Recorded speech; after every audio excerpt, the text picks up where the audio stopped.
Ah, we've heard our audio might have been muted for a little bit there, so we'll just reintroduce ourselves. Hey, how you doing, guys? I'm Genome. We've got Newen alongside me here, and we are super pumped to be bringing you the ALGS. Well, it's part of the ALGS system. You do get some points for it. It's brought to you by PGL. It's the PGL Apex Legends Showdown. It's $10,000 US on the line here tonight. Big prizes. And, it's the biggest outside of a circuit playoff. So, we saw the summer circuit playoffs recently, and the autumn circuit playoffs are coming up. But tell me about some of your favorite teams here we've got in the top 20 that we see in this final lobbies here tonight, Newen. Definitely the teams that I'll be keeping an eye on are both made in Thailand 1 and 2. But obviously, coming from Australia myself, I'll be holding a secret hope out that EXO, Fame, or Perihelen, Price Iraqi, and the Player K's team can bring home a win. Hopefully, a first, second, and third for Australia. That'd be good. Yeah, look, it's hard not to wear your heart on your sleeve sometimes with the Australian teams. Haven't been performing too well, unfortunately, at least for us, for the last couple of months. It really has been, as you said, made in Thailand, team number one, especially. I mean, they had a streak of 5 tournaments that they won in a row, one of the online tournaments, a bunch of the smaller GLL weeklies. And then since then, Made in Thailand 2 have actually, I think they were the ones who picked up the last online tournament, I believe so, yeah, from memory. But I think it was. Yeah, I think it was. Headhunters also did quite well, who are another new addition to the scene, not the players, but the team composition itself. So yeah, look, there's a lot of great storylines coming in here. We've got a couple of new Indian teams. There's the Australian teams who are sort of, struggling for relevancy after being at the top of the scene for a long time. EXO, they lost Sharky and they replaced him with Belkun, who was previously playing for Team Morph, a very popular streamer, an Indonesian player. And there's been a couple of those sort of inter-region mix-ups as well, with Athame taking on Nutsuru Sama, who's from Thailand. Yeah, that's right. It's a bit different having some of the Thailand players and Indonesian players come into the host teams, but I mean, there's nothing wrong with that. APAC South is the name of the game here, so they really should be looking for the best quality that they can sign onto their teams, just to bring it home and try and hold up against Made in Thailand or some of the other teams that aren't from Oceania. Exactly. I mean, especially while we're in this sort of COVID world and everything's online anyway. I mean, who does it matter? That's who you're teaming up with, if they're across the street or across the pond from you. Exactly. I think certainly the players, if we're looking at specific players who everyone should be looking out for tonight, if we've got some viewers perhaps who haven't seen much action in the APAC South region before, I think the number one person you would have to be looking out for at the moment is Jen Burton. He's playing on Made in Thailand Team 2. He's an Australian, but playing on Made in Thailand is just how it is. And he was a fantastic pickup for them. He is a controller player, and as you know, that means he is absolutely deadly in close quarters. This guy often recently has actually been picking up double prowlers. That gun is just so fierce in the hands of a controller player. Exactly. It's definitely one of the more terrifying combinations to come up against, controller player with the prowler, especially if he's pushing in your front door, quite often in a Revenant ult. There's just you're going to have one team member down almost instantly if you're not careful. Yeah, they do play. I think it's. I'm not sure if they. I think they play Watson on World's Edge and then Revenant on Kings Canyon, because of course Kings Canyon being that more aggressive map, the one where you've got to be worrying about third parties no matter where you are taking a fight, and the Revenant just gives them that extra capability to get in there and get aggressive. And that's certainly one of the hallmarks of APAC South, isn't it? I mean, if you think about our region as a whole, especially compared to some of the other ones, maybe not quite as aggressive as APAC North, where Revenant is even more of a fixture than you see here, but definitely more so than a region like Europe. Definitely. If we've got any viewers coming from Europe or NA or people who watch those tournaments more often, over there you'll definitely see teams trying to loot up quick, get out of their starting zone within a minute and a half or two, scanning where the circle is, judging where the final circle is going to be, and just moving, trying to get a good spot, and then getting picks along the way or from where they are, trying to third party. Whereas over here in APAC South and APAC North, you'll definitely see a couple of the teams that try and do that as well, but a lot of the other teams playing aggressive, playing edge of circle, listening out for fights with easy third parties, and just trying to rack up the kill points. Yeah, they're pretty racking up the kill points. That's almost the name of the game in our region, isn't it? They love doing it. There's I mean, not all of the teams play edge. Some of the ones we were saying have dropped off a little bit, like the Australian teams. They will prefer to try and find their spot in the circle a bit earlier on. But lately, the ones that have been successful are the ones who have just been roaming around the edges and cleaning house. That's right. Roaming around the edges, cleaning house gets you a lot of kill points, which means that even if you do struggle to find a place in the final zone, you've got a lot of points on the board already. Plus, if you do manage to get in the final zone, you're coming in usually quite well looted from all the teams you've managed to kill who managed to get the loot for you. Whereas the teams that are moving in initially are just relying on the initial loot they find on their drop zone and hopefully some loot along the way or in the place that they end up thinking it's going to be the final zone. Yeah, can be a little bit tougher in terms of loot for them sometimes. Also, I guess it just depends on, where you start out and whether you've, managed to ego yourself into a nice big area like Sorting Factory or something comes to mind where there's, so much loot, often replicators, often a beacon, lots of resources for you to use. But yeah, so it's look, the final lobby will be getting underway pretty soon. I think we're just waiting on one player at the moment. Give me some predictions, Newen. Let's put our pride on the line. Give me a top 3 that you think we'll see sitting on the podium and taking home the lion's share of the cash tonight. That's a difficult one. My heart really wants me to bring in EXO or Athame or one of the host teams like that, but I definitely think it's going to be either Made in Thailand Team 1 and 2, then quite possibly Dreamfire, the team coming from China, or Thornberry Esports, TBR, but with Bird TV. They're definitely been really strong lately. They came in at the top of their qualifier leading into this finals. I think those 3 sets of teams are probably the ones to look out for from me. Yeah, I mean, Thornbury, they made a switch too recently. They got rid of Poor and they put in Jack in his place. And despite that change, they seem to have been doing well as well. I think one of the biggest surprises for me was Headhunters, and that's Skirt, Airsan, and Waltzy.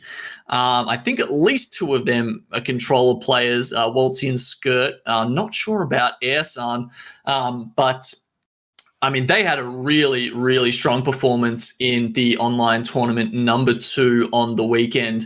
And, considering they lost Jen Burton, who we've just come out and said is probably the most dangerous player on the server, that was a pretty incredible effort by them.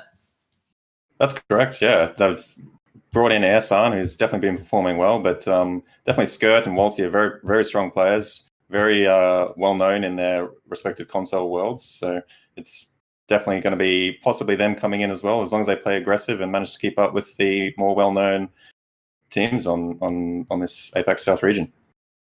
Yeah, it's one of the lovely things about Apex, and it's also one of the things that causes the most consternation in the community, the ability for console players to jump on and play directly against the mouse and keyboard. And as we've said, it's it's quite interesting. There's pros and cons for both. I'm sure you guys have probably heard about that before. Certainly some close quarter advantages for the controller players, certainly, and maybe at longer ranges you might prefer to be a mouse and keyboard player. But we'll see those differences play out in the map as we are getting ready now to jump into our first game on Kings Canyon. Definitely excited. Hopefully we're going to see if any teams are going to contest a hot landing zone off the bat, or whether all the teams have decided where they're going to land. I mean, even on Twitter, we saw some of the teams getting a bit antsy. We saw Leaderboard, who are, I think, at least 2 of them are controller players, Waltzy and Skirt. Not sure about Airsan, but we saw Thame talking to Armory Gaming and saying, "We are landing at Swamps. You can land there if you want, but we're gonna take you out every time." Well, maybe we'll see a story start to unfold here today. With maybe both teams are going to go Swamps. Let's find out. Yeah, it will be one of the last landing locations. So if they do it, could be a little bit rough. What do you think in terms of how that's going to play out? Definitely, I would be thinking Thame has possibly the advantage, but then again, I might just be biased. It does look like there might be a contest going to happen in Swamps, though. Yep, I'm seeing a lot of shapes over there, and it looks like as we jump on board with Thame at the moment, Armory Gaming, of course, were the ones that we said were in there, and they've actually already taken a casualty. Camper winning out that first trade. He's going to put smacks on the ground, and now they've just got to deal with Gossai and Kizix. Camper is quite damaged, though. The team, never mind, he's managed to get another pick. Don't count him out. Don't count him out just yet, Ewan. This man can hit some shots. And now it's just Gossai remaining. Of course, the big problem is, is the threat of the third parties. And we have seen this in recent weeks where even though Thame have handily won these initial 50-50s, I mean, you call them a 50-50, but they're definitely not losing 50% of the time to Armory Gaming. But the problem is that a team will hear that sitting in labs, and they'll come and third party them really quickly, and they might not even have time to reset and heal after that initial fight. That's correct. Definitely in Kings Canyon, you've usually got teams landing quite a bit closer to each other. They may not be getting a lot of loot off the bat, so they're definitely wanting to look for an easy third party. And if they hear those shots and are checking on the kill feed and see that someone's down, they'll definitely move. You can see Tsuru-sama there trying to find that last member of Armory Gaming. The Wraith just trying to get away, maybe pick up a kill point if they're lucky, but no, it's a clean fight win from Thame. And luckily this time the circle moves away from them, and as a result, no one has come to try and take advantage of this early fight. They're actually in safe waters for once. That's correct. They did take a little bit of damage though, which has burnt some of the meds that they would normally get from here. But as you say, they've got almost a free run to move in towards the zone, although they'll be moving through looted areas. So for now, they've just got what they've got. Yeah, and I guess, there's a couple of things to consider for that, isn't there? One, there's the threat of third parties. Two, as you say, they've had to burn some of their resources already. And the third thing, I've almost just forgotten. It's gone off the top of my head. It's the late rotation, of course. Right. They don't get to go as soon as they would have otherwise because they have to deal with the fight, worrying about Armory Gaming. And so they might not get as good a position in the next zone. Yeah, that's correct. Having to move in late is unfortunate for Thame, as they are one of the teams that do like to try and get a place in zone. So for now, they're just going to have to play edge. We'll have to see how they adapt to that. In the meantime, we see a little bit of a fight in the loot barge here, and that's going to be Headhunter. And it's Skirt picking up all 3 of the kills and putting that team out of contention. That's going to be Team Strix. I believe that's one of the new Indian teams. We haven't seen much of this team at all so far, and unfortunately, looks like we're going to have to wait another game for us to have a chance of that. Unfortunately, but yeah, that's one of the other things that you should be quite afraid of. A Prowler up close, but a Massive up close is just as deadly from a well-skilled controller player, and Skirt just proved that there, bringing in 3 kill points and not losing one to the other team. Indeed. As we have a look at the map right now, we can see it is going over towards somewhere outside bunker. Any thoughts on where that might finish up there? We did see that extra circle. It looks like could be a bit of a river finish, perhaps towards farm. Pops a river or a hillside finish.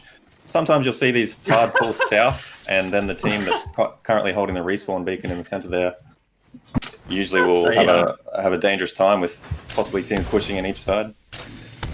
Yeah, you know what else is dangerous? Falling off the edge of the map into the sea. Poor Dreamfire have had a disconnect already, and M's Unfortunately, wasn't in a safe place. Sometimes if you're lucky, you know, your team might be able to just like keep meleeing you and nudge you into the circle, but M's right off the edge of the map. Yeah, that's quite unfortunate for them. Luckily, the banner looks like it is retrievable. Sometimes when that occurs, the banner might end up in a place where you just can't reach. But hopefully, they're able to get a respawn here, free up in artillery. Yeah, there's no one else around artillery at the moment. It's just in the zone as well. So as you say, maybe not so bad. Meanwhile, inside the ring, trying to pull off a Revenant push over here. You can see them just popping the totem there. Yeah, a couple of fights. There is a few fights going on. Revenant push is always quite dangerous, although going up a zip line as Revenant does keep you quite open to the team defending. Yeah, pushing into the loot barge when another team has a a solid position on there can be a bit of a rough time for you sometimes. It looks like AF Titan have also, I think one of their players I heard from the admins actually was struggling to get into the game, so I don't think that's they've lost one already. It's just having maybe some connection issues getting in there, so they are gonna have to start off with 2 players, unfortunately. Yeah, unfortunately, that does happen sometimes in tournaments. If you're having one person having trouble get in, then they just can't wait for you. But so I would expect to see them play quite passively, which looks like what they're doing now, possibly even getting ready for an ambush if someone else comes down into this bunker with them. They'll probably be just playing for placement points at this point. Yeah, look, the bunker's, not a bad hiding spot at all if you can, if you're down a member and you're looking for somewhere just to hide out for a little while. Seems like most of these teams have found pretty solid positions. Maybe someone towards the south side of the map. We do see a couple of teams around there looking like they might be posturing to try and cut off the rotations into this next phase of the ring. Still a minute left. Yeah, I mean, we're eating our own words a little bit here. There has been a little bit less aggressiveness than we saw in the qualifiers. I guess there's a lot of teams who are just hoping to get that prize money at the end, and they're playing it carefully right from the start. Yeah, maybe towards the end of the night we'll see it heat up a little bit, but certainly these teams are a little bit worried about going out too early. That's it. We did already have the 2 casualties. Yeah, that's right. I do wonder if we'll see teams not trying to contest in the coming games, or whether Swamps is still going to be a fighting zone. It will be interesting to see if Armory continue to press their luck there, considering their poor record in those opening fights. That's right. It looks like we might be getting some teams trying to hold out other teams on the south side of the map. Just having a bit of a scout with the drone there from Killerpos, who does play Crypto. Also does play the Caustic sometimes as well. Not sure if we'll see that come out on World's Edge. There we go. Yeah. Dreamfire did manage to resuscitate their 1 member.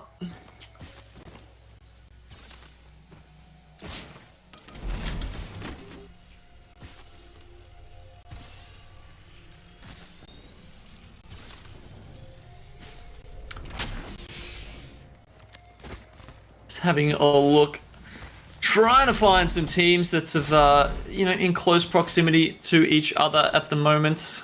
There's actually a fairly good spread.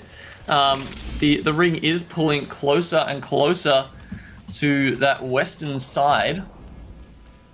The river finishes are always a bit exciting, but I think for a couple of reasons. One, there's high ground on both sides, and if any kind of movement from one side to the other of the ring means it can be really tough to find your way across safely. And I think the other one is the buildings aren't as safe. There's just cracks and holes in them everywhere, and you can't ever be like 100% sure that you're not going to take some stray bullets.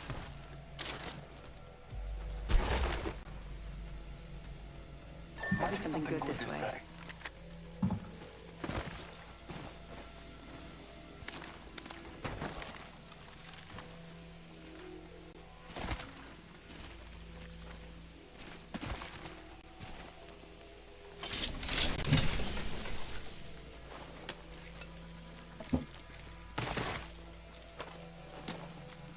Just having a look at Killer Pause. Yep. He's got a very well supplied charge rifle here, allowing him to get that armor almost up to red. Ewan, are you back with us? I am back with us. I'm very sorry for that.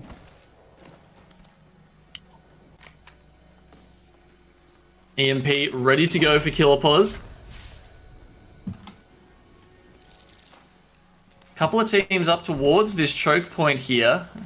Looks like they're just scouting around to see if there's anyone they can push out. One team hoarding around the middle in the banner, around the respawn beacon, but we're gonna have a look at Almalinks now. The blood of the hunt going, pulling out the Mastiff. Unfortunately, not doing that much damage with it until he gets that final clip onto Air Suns, which will put him down on the ground. Now the R301 comes out. Xavier actually looking pretty good there. Gonna have to go though. The ring is coming in now, and with round 2 it does a little bit of damage. They could probably stay and loot if they wanted to. They're not that far away, but in saying that, if they run into any resistance at this point, it could be deadly for them. That's correct, and Saber especially is looking quite low on his syringes here, so trying to out-heal the zone is not ideal from a resource perspective. Oh no, and 2 of them have gone down. As I say that, that it might be an okay idea. No, I'm eating my words immediately. You can see Saber here having to pop the Phoenix kit just to get his health back in. And Almalinks and Emil have got almost no chance of getting back into it, right? That's correct. With the team there, I doubt he's going to be able to get the banners. Plus, he's essentially out of resources here when it comes to healing himself up. So definitely Xavier Esports coming in with a few kills, but now they're almost out of the game. Yeah, will the team see him flying off the beacon? They know they got the 2 kills. They're probably scouting around trying to work out where the 3rd member is. Does seem to be safe just for the short term, but as you say, there you go. The healing meds are gone now. 2 spines has been looted, and he's got a couple of shields left with him, but he's going to be struggling to stay alive from here. And there we go. He's actually been Bloodhound scanned as well. That's not great. Yeah, definitely the introduction of Bloodhound into the meta quite often now. It puts you at risk. Before, you could easily have a player right out until the final zone, hopefully, or towards the final zone to try and get some placement points. But now with the introduction of Bloodhound, it's a lot more difficult to be a solo player alive. It is. I always give massive credit to anyone who manages to rat it out into like a top 5 placing, because once you get into those smaller circles, I mean, the distance, the how big the cone is on that scan, the Eye of the Allfather, just makes it very hard to hide anywhere, really. You've got to change up your placement quite often. It's really tough. Yeah, that's correct. Especially now with the ultimate, with the relatively recent buffs to Bloodhound, with the ultimate speeding up his tactical usage, he's definitely terrifying to try and hide from. Okay, let's see Parengai trying to turtle up in this building here. The interceptor pylon is down. They've even portaled the doors in just to try and cut that avenue of ingress or exit off. Grabbing a couple of hits here. Unfortunately, Bunny Hop and Roz go down. It's all up to Uraz, and he can't manage to pull off the clutch. He is going to go down, and Thornbury, who are definitely not a team to be trifled with, are going to get the spoils of that victory. Yeah, that's definitely a good play by the Wraith there as an emergency, trying to hold off, protecting one door at least, and hopefully trying to make someone come through that portal so they can all kill them, but it didn't pay off. Not holding the high ground on that building meant that Thornbury just had multiple points of ingress where they could come in and put the pressure on. See, it looks like a kidnap portal there.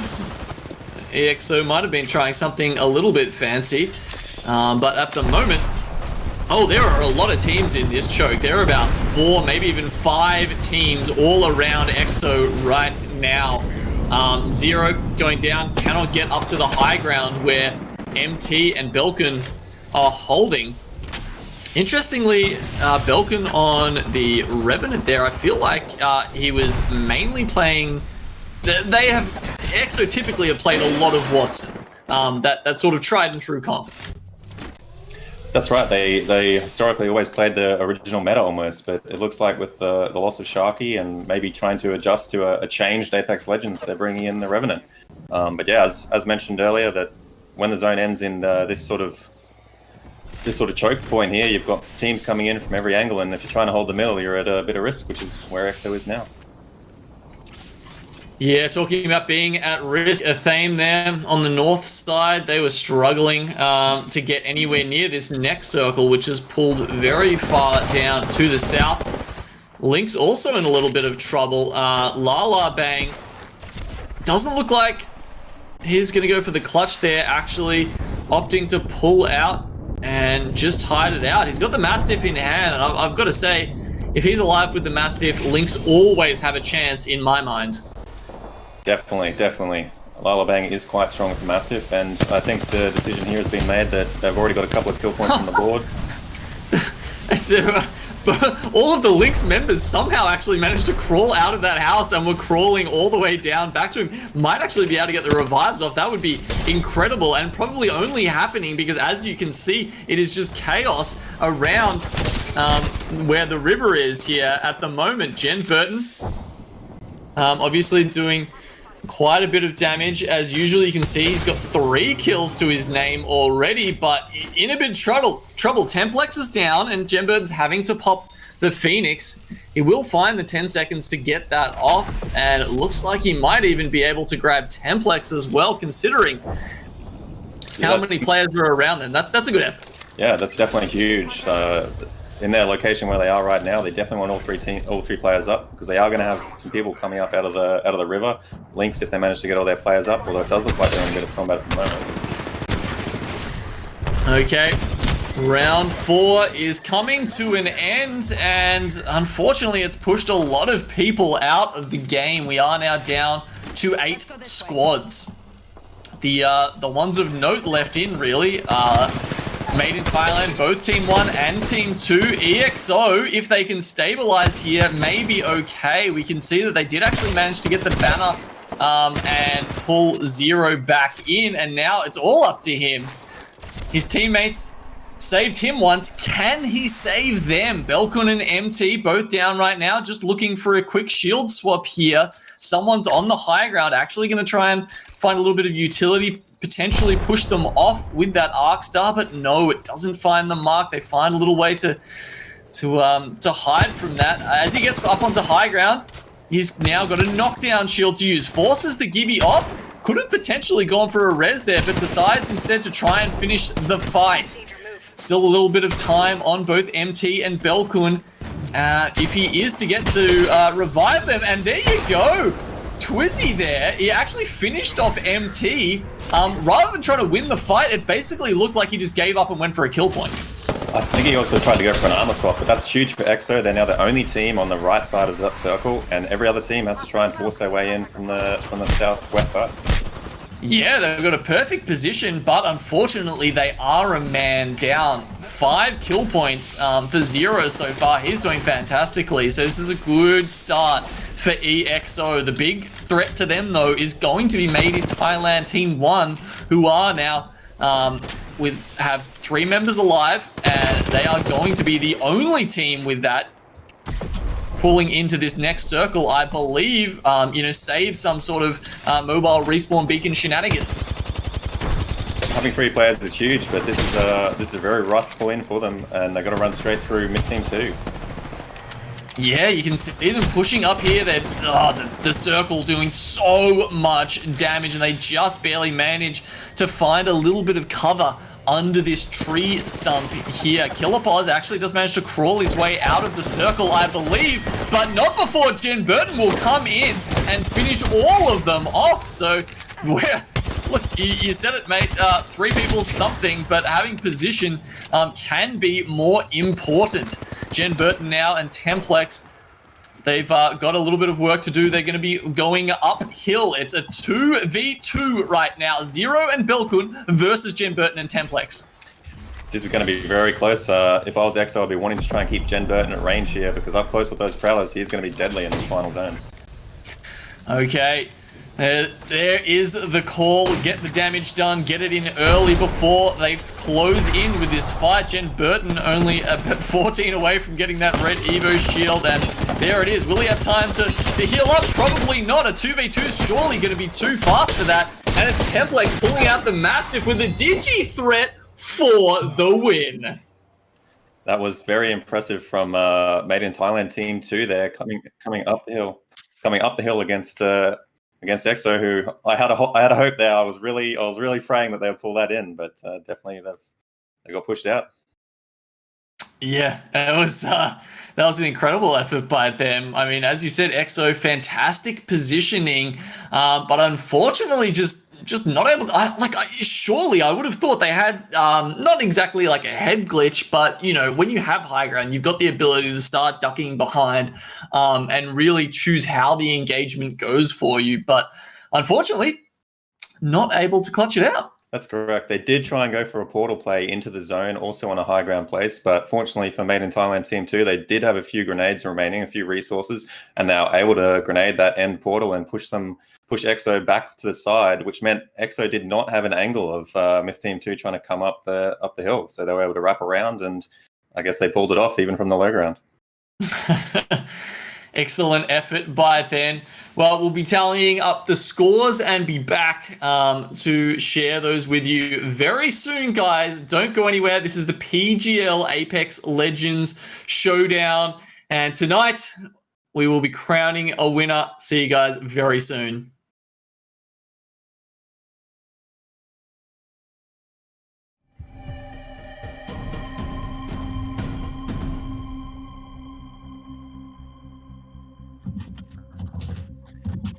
Yep.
Welcome back, everybody.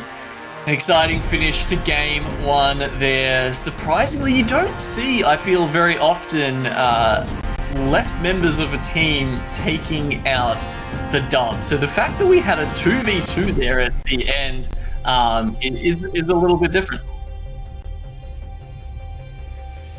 Yeah, that's right. Having a 2v2 at the end is a bit unusual. I think that comes down from that final zone, which unfortunately there was only two teams on the east side that managed to predict where it was going to end up, and every other team had to try and fight through on the southwest side of that zone, which ended up in losing a lot of players, but also giving the team that came out of there a lot of kills, which was Made in Thailand Team 2.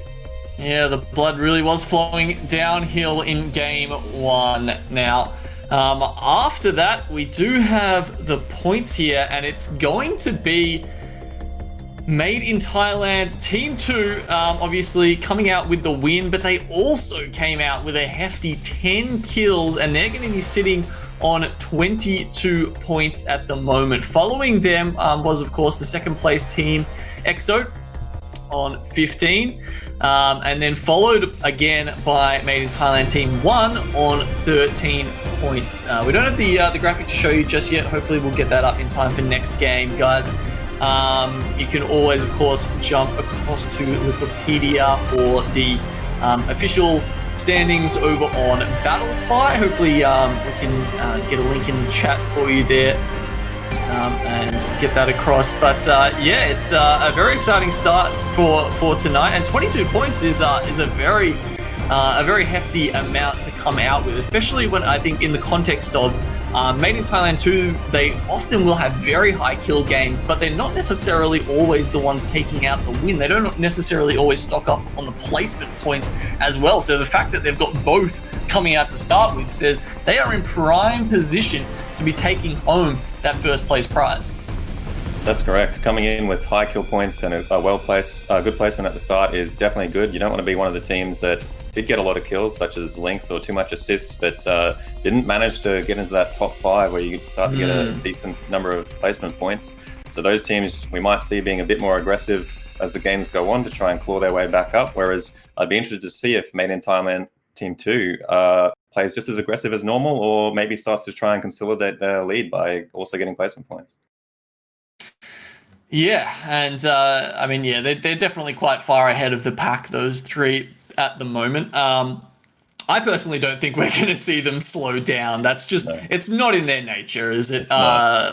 You can't stop Jen Burton. He will always be running at you, and it doesn't matter what you do.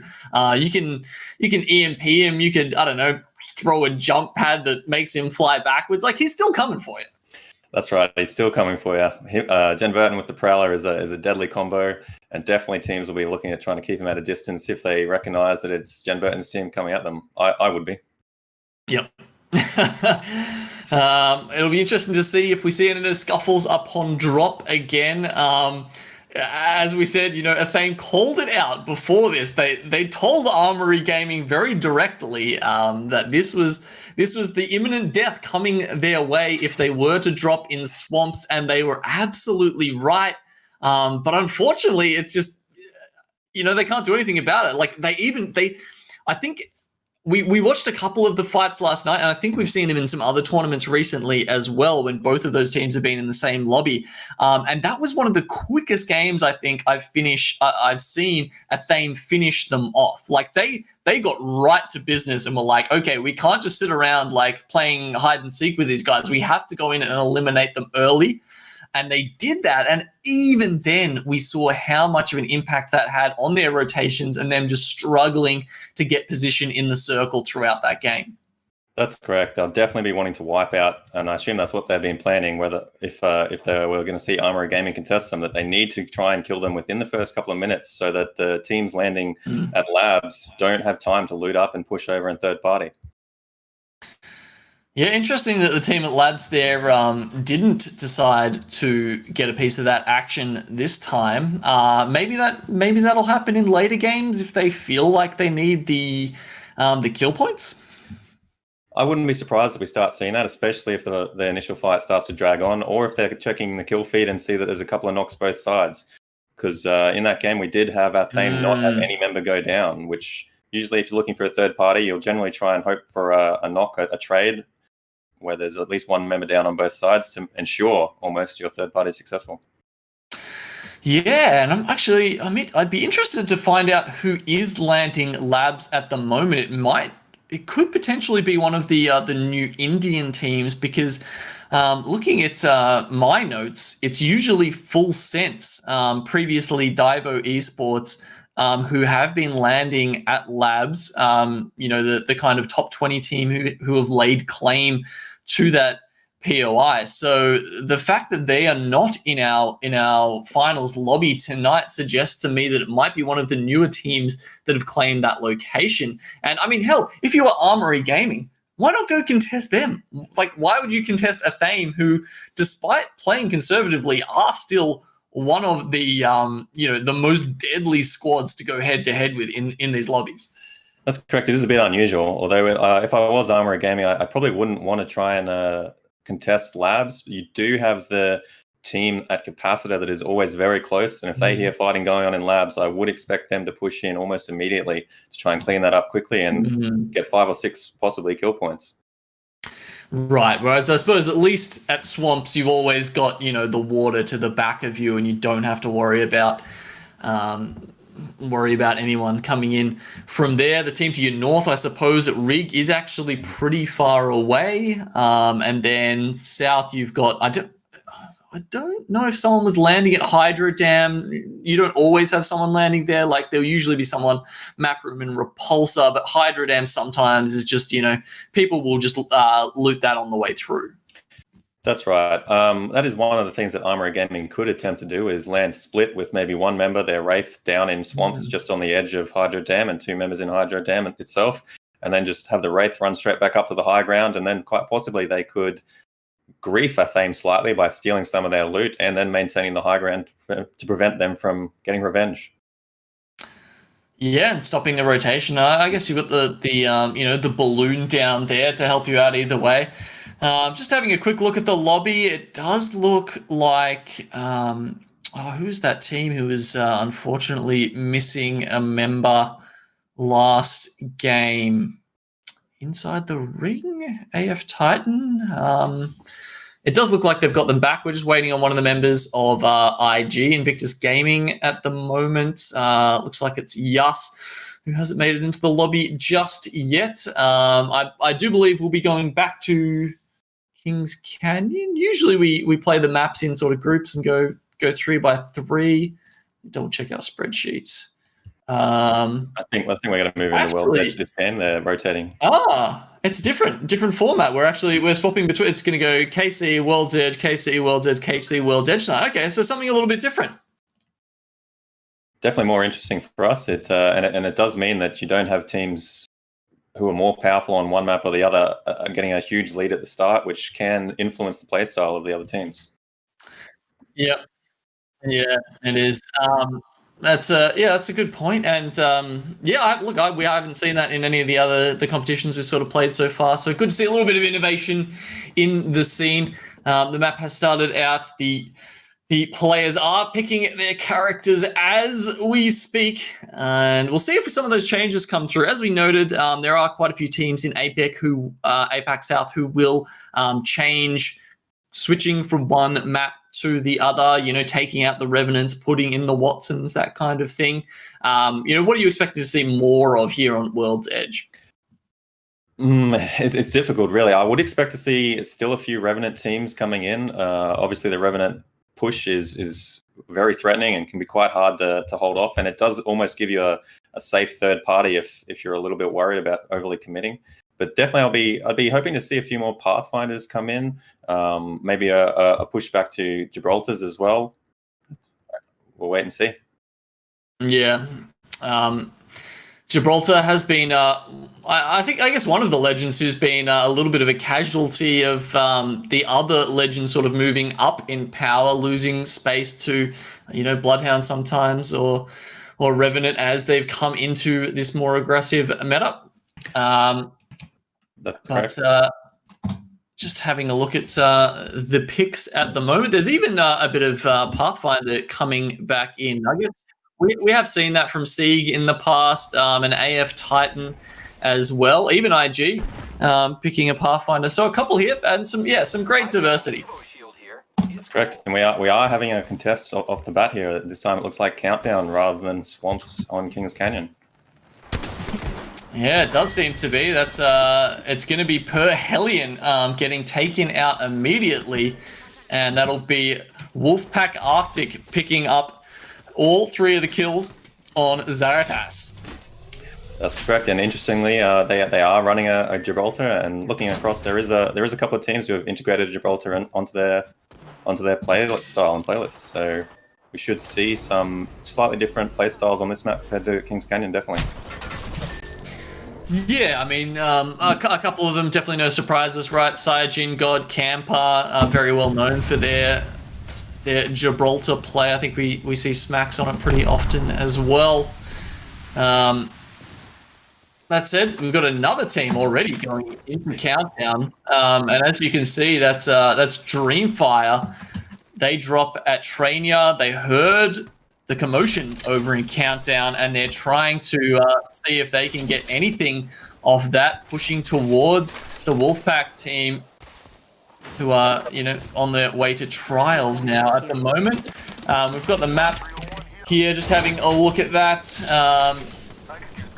Have we got any teams who have sort of scanned the next? Yeah, okay, so it's going to be more to a more sort of north easterly location here. Looks like it might be ending up somewhere around Epicenter, maybe on that sort of northern tundra side. Yeah, I would quite this ring. I would be feeling that it's going to end sort of the south side of Refinery, maybe towards the small compound there.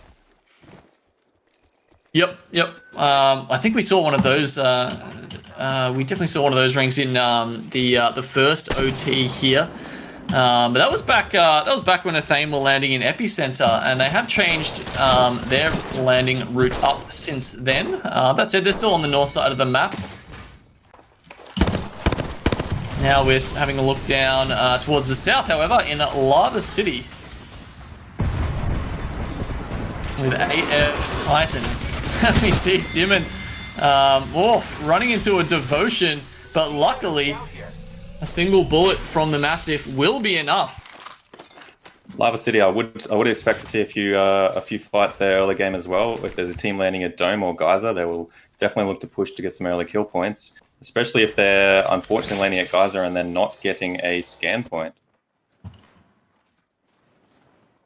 Yeah, it can be tough sometimes when you really rely on those beacons for your rotation, and then you don't get them. But that's just how it works. Not every location will spawn a beacon every game. That's right, and definitely with this ring ending, it's going to be in quite possibly the most open area on World's Edge. So we may see a few more teams trying to play edge and get early kills rather than trying to get a place in zone, as they'll know if they're coming from the west or the south side of the map that every good spot's probably already taken. You can see Sieg just pumping out a few Volt bullets here. In a very nice position to get a little bit of damage done and pump the Evos up. That's definitely something that teams want to be doing nowadays with Evo shields in instead of the standard. Try and get a few early picks, even if you're wasting ammo, just to try and get up to the purple armor, especially if you're unlucky and start with white or blue and not a full team of purples. Yep, you've got to make your evolutions somehow. So they're just sitting in Fragment East at the moment. There's a couple of teams, it looks like there's 2 over in Ghost Town. That was the ones that they were pinging at. IG, way to the north of the map. They are basically the first team to Refinery. Potentially even dropped there. I think it's a good drop spot if you're missing a third like you are with IG, because often teams won't drop there. The loot is quite poor. It's not a very contested drop spot, so not a bad location at all if you are trying to avoid fights, as of course you always would be with the second member. Yes, if you've lost your third member, you're definitely going to be trying to get a place, hopefully a safe place somewhere in or near the final zone, which it looks like Invictus Gaming's struggling to do here. They do have a reasonable amount of loot, but I would be worried with an end zone like this that they're going to get contested early for that spot, and with only 2 people, it'll be hard to hold it off. Well, back on Sieg now, and as we can see, there's another team who's gotten all the way into Fragment East. That was one of the teams who was previously in Ghost Town. Unlike King's Canyon, World's Edge is a lot larger. There's a lot less choke points, so we would expect to see a little bit less action early game. Yeah, that said, the if you've got a Revenant, there's always a chance you can get in there and do some damage. You don't have to worry about getting completely taken down. So Zabby, I love that angle as the Revenant being able to climb all the way up to that window and just chunk some damage in, but he does get sent back there, so you're gonna have to pop the med kit. Yeah, they're definitely struggling here to, at least they will be in the next zone, but after that they will have to start moving out. So that Revenant push would have been to try and get rid of the team that is going to be their struggle point for the next rotation. Unfortunately, not really getting much from it. They would have hoped to at least get it down. If you can do that, it allows you to push, even though you've lost all the health coming back from the death totem. But you kind of get effectively an extra 50 health on the backside of it. That's correct, yes. Your team overall gets 150 health lead over the other enemy team, so getting a knock off the start, or even if you manage to break everyone's armors, that can be a chance that you might be able to push if you're close enough, maybe with a portal.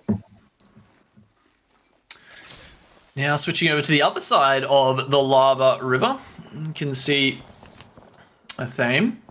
Jarrow back on the wingman. Actually, he's been favouring the Vault a lot more as his sort of mid-range weapon this season, but we do see the wingman come out, which previously he was looking very dangerous with. The wingman definitely does give you a bit more range on the map, where it is more spread out. The fights can be from a greater distance, so that might have been a tactical decision, or quite possibly you just didn't find a Vault. Yeah, I mean the Vault, it can do damage at range, right? It's just a little bit more inconsistent with that sort of energy weapon recoil, where you just can't depend on it quite as much.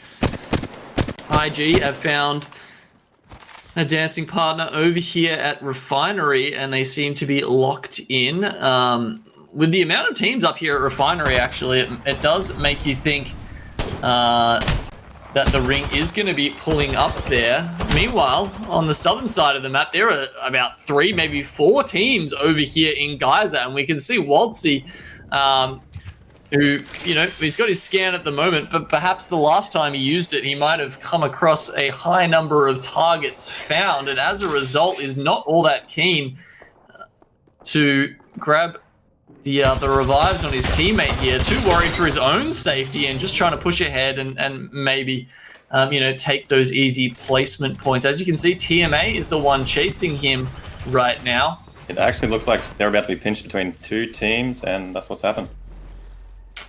Well, Waltzy is going to go down, so that's the end of Headhunters in Game 2 here. Not a fantastic start for them tonight, but TMA, now they've got control over that tunnel and can try and gatekeep the other one that's coming in from Geyser. Looks like Xavier was the other team that was firing across the building at IG. As we get a better look at the map here, I did notice a zone earlier, and it was definitely pulling north towards Refinery and possibly even past Epicenter.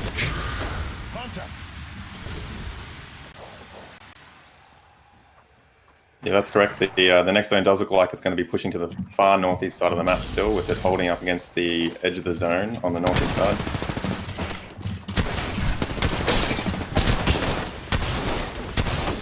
All right, big shots coming out here. We can see Sieg in dire straits here, into the void used to get away, but can't find cover. And there we go. Zabby, and that's inside the ring, picking up those kills. Yep, they managed to pick up those kills, get a little bit more resources, which they're definitely going to be needing, trying to get up the hill that separates Fragment East from the Epicenter and Refinery area of the map.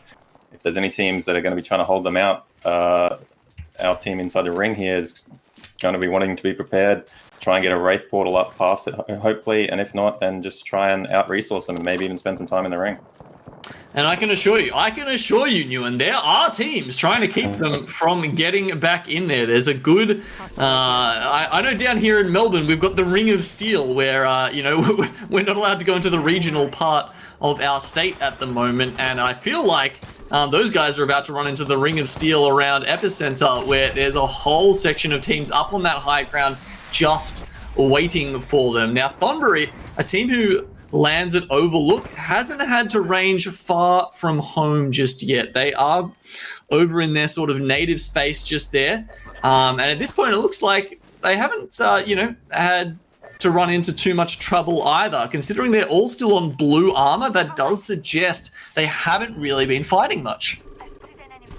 That's correct, and running into the final zones with blue armor does obviously give you a significant health disadvantage against teams who might have been fighting in zone for a while. That being said, they may have the advantage on resources, and if they are able to hold a team out here, they could get a well-needed boost of armor and possibly ammo and other resources as well. Yeah, one good fight sometimes is all it takes, and if you are the mechanically superior team, especially when you've got the zone pushing in another team, it can be easy to take that out. But you can see they're coming up against a team who has red armor. It's one of these teams that's come up from Geyser, where there was so much fighting that that they've already sort of done their looting, and they've already put in the hard yards to evolve their armor. But there we go. It's not good enough against Divinism, who's going to grab the first down as the Gibraltar defensive bombardment comes in from Bird, and that'll take down Esdark. Yeah, I do wonder sometimes why Respawn did call it defensive bombardment when it is quite often very effective as an offensive tactic, which they just did there after getting the knock, and then capitalizing on that on the loss of a player on the enemy team. Yeah, look, they say the best offense sometimes is defense, and Gibraltar's bombardment is the perfect example of that. So, very well done there by Thornbury, earning their stripes in game 2 here, and definitely, they like to be an end of the edge of the ring kind of team, and that's exactly what they're going to be playing here in game 2. Dreamfire, also in that, you'd probably put them in that same sort of basket, right? Yeah, that's correct. Dreamfire also were not looking too hot on their armor or resources, but they have managed to successfully hold out a team here, and that has given them a small boost in armor and supplies, and definitely 4 kill points for them. And now they'll be looking to try and get a place back in the ring, and they'll be hoping that there's no one on the high ground at Epicenter who will try and hold them out. Yeah, that'll stand them in good stead for a moment. The ring has pulled even further north. And as soon as the round closes, we are getting to have a look at where the next ring will go. It is pulling up towards Refinery. I was having a peep at one of the crypto teams just before. So Dreamfire will be in for the moment. But they're going to be struggling come the next ring. And it looks like the next ring is, if we can get a map, hopefully pulling to the open to the west of Refinery. So this is going to be a quite interesting end rings. Yep, Dreamfire are into a fight with TMA here. Taking them down pretty handily, it seems like. Fat Monster still unaccounted for. Dreamfire will probably now be looking to try and secure the high ground in the next zone on the north side of Epicenter, although there will be some teams to contest for that placement, as definitely in this zone, that and the edge of Refinery are some of the power positions. Yeah, it looks like IG, despite going down earlier in this game, were right on the money with their zone prediction, staying up there nice and early. However, Xavier, who we also saw, they've got a fantastic spot up in Refinery. The corner of the building will be in for the next ring, so you can see them playing to that effect. Made in Thailand Team 1, however, have decided to go outside. And you can see there on the minimap, actually. And there's a blown up version of it that it will be, yeah, so just right on the edge of Refinery and also a little bit on the sort of oil rigs. That's right, so the teams holding in Refinery and the oil rigs are going to be in prime position, as we do have a lot of teams to the south, by the looks of it, who are going to be struggling against each other to try and get into zone here, survive, and come out of it with hopefully all 3 members. Well, EXO are one of the teams that still have everyone alive at the moment, and chucking a couple of grenades in up the top there, hoping to maybe catch someone off guard. Having a look at the kill feed, it looks like Athame just managed to put paid to Red Sea Parangai. Yeah, that's correct. Athame has managed to hold their position in Refinery, which might serve them in good stead as this ring starts to close further. Yeah, you can see some teams struggling to get past EXO, who are gatekeeping at the moment. That was Dreamfire. Certainly no slouches in the team fighting stakes themselves, but they are going to get pinched between EXO and a couple of other teams that had angles on them as we see this next circle close. Definitely a zone like this is an interesting style. Usually you'll have a few teams all holding the middle of where the zone is or where they think it's going to be, but because of their openness of this zone, they're all holding the edge. Yeah, apart from the ones in Refinery, I suppose, who do have, you know, a lot of cover to play with there, and will even going into round 6. As you say, teams like Made in Thailand 2 here, definitely opting to stay up the top where they are safe just for the moment, at least another minute. Inside the building, we do see Caustic teams opting to play where their barrels are most effective, where they've got the options against the teams who wish to use the death totems against them. And you can see Nut is very well secured inside there. That's right. Athame will definitely be trying to ensure that no other team gets a reasonable spot in Refinery, as that is essentially the last area on this zone that has good cover and is inside and saves you from long-range third parties. EXO finished up with 2 kills there. We saw them earlier. That was against Dreamfire, but they are no match tonight for Made in Thailand 2, and they will pick up the first 3 kills for them here in Game 3. The kill leaders so far... actually, it was Dreamfire. Dreamfire actually had 9 kills. So they mopped up. They obviously didn't place particularly well, but they're still going to grab themselves a couple of points. As a result, no other team, I think, is above 3 at the moment. We're having a look at Xavier here, who have been sitting on this, what would you call it, the northwestern side of Refinery for this whole time, and still have found themselves in a really good spot as we now move down to 6 teams left. That's right, they are in a dominating position here where nearly no one in the zone should be able to shoot them as long as they sit back where they are, although with the Gibraltar ult coming in, they might just be on the edge of it, which I think they are. But I would definitely be holding out hopes if I was them that the zone ends in an area where they can just drop down into.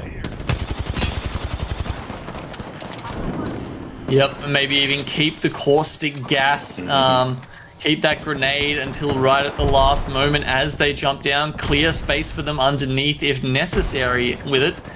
Now we're seeing some of the teams who aren't willing to reveal themselves just yet. They're certainly revealed in the X-ray vision of the Bloodhound that just scanned them. That'd either be Alma Lynx of Xavier or Go Gaps for Lynx. Both of those teams are still alive and still with full complements. Athame and Made in Thailand 1 also still in this. Yeah, and we've still got 2 Caustics up and running, possibly both with their ults, so this final zone is definitely going to be filled with gas, and those 2 teams with a Caustic may have the advantage. Very possible. I can confirm they do both have their ultimates up. So this last, or the next zone at least, could be very deadly for these other teams as they push in. I guess also you got to note that the caustics aren't affected so much by the other caustics gas, right? That's correct. Normally we'd see the Wraith trying to be the one who does the most damage in the end and is the last one alive if necessary, but it could be the caustics in this final zones. So with 5 squads left. Now 4, as Armory Gaming is going to go down in spot 5. They'll grab themselves 4 placement points. And we do see Xavier putting in some heavy work from the high ground. On the low ground here, it's Made in Thailand, team number 1.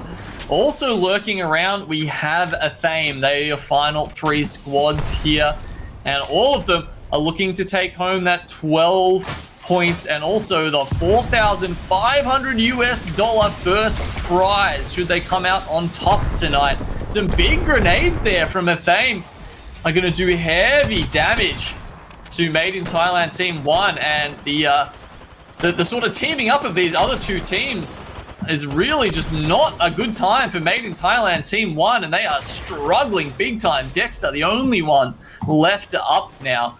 Still 1 minute and 15 seconds left on this circle, so they do have time to sort of reset should they be able to, but it's really just, you really got to feel like it's down to the other 2 teams right now. I agree. It is most definitely down to Athame and Xavier Esports. Athame did use their ultimate early, but they did have a couple of ultimate accelerants, and now they've got their caustic ultimate back up. A nice pick there onto the high ground. Unfortunately, Emil and Almalinks have given it away a little bit, just peeking out too far. Saber having to pick up the banner before he can get the armor swap off, and you can see he's just getting peppered, and there we go. The bullets coming out are just too fierce and fast there from Athame, who will be your victors in game 2. That was a very well-played game from Athame, managing to get into Refino where they correctly predicted the zone pulling, holding their spot, keeping every other team out of the areas that they wanted to be, and then stacking ultimate accelerants on their caustic so that he could continue to throw ults, which did manage to chase out the last surviving player, the Rat, there at the end. And then they surprisingly managed to get a pick on the roof, where I would have thought that the team on the roof had a better position, but turns out Athame thought about it, played it well, and came in with the win. Yeah, just found the heads of them, really. As you say, using the ultimate accelerants well. I suppose if you find yourself in a bad position, maybe those ultimate accelerants have to go across to the Wraith and using them to reposition. But because they read it so well and they were already in the position that they needed to be, able to use that for a more aggressive character. Of course, it's meant to be defensive, but as we say, some of these characters, it cuts both ways. Congratulations to Athame.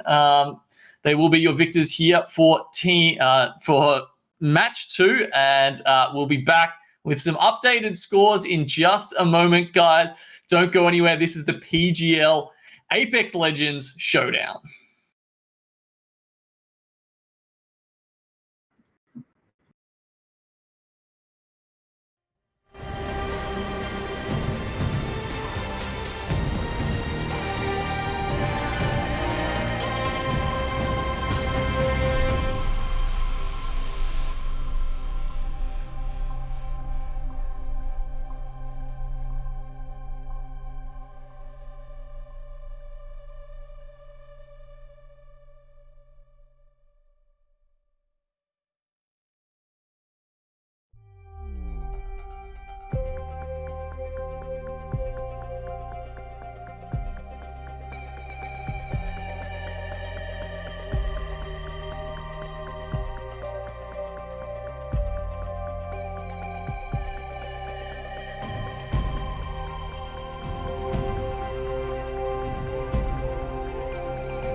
Hey guys, how are you doing?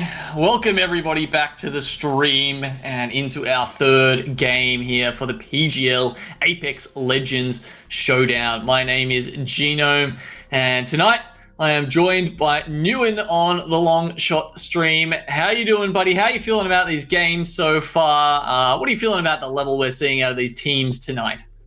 Yeah, I'm feeling very good about this, especially seeing Athame come in as well as EXO in the first game. We're getting some of the Oceania teams show up and perform well, and hopefully they can continue that throughout the rest of the night. It feels like it's been months, mate. It feels like it has been months since we've seen this level. We know it hasn't gone anywhere. We know they've been capable of it this whole time.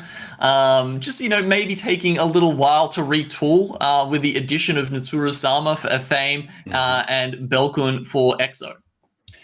That's right. Having a new player come into your team can always give you a few games, maybe a few tournaments even, of getting used to it, getting everyone working together extremely well, reviewing the VOD after each game, and just making sure that everyone's performing correctly. But definitely in these games, I'm surprised that we're seeing a lot more teams than I expected playing for the zone, scanning early, moving in, rather than playing super aggressive, which is the hallmark of itself. Yeah, it is, isn't it? Perhaps when there's a bit more cashola on the line, that's what these teams are thinking about. And, we'll just remind you, it's $4,500 US for first place, $2,250 for second, $1,500 for third, $1,000 for fourth. And if you come in fifth, you'll walk away with $750 ALGS points down to 10th place.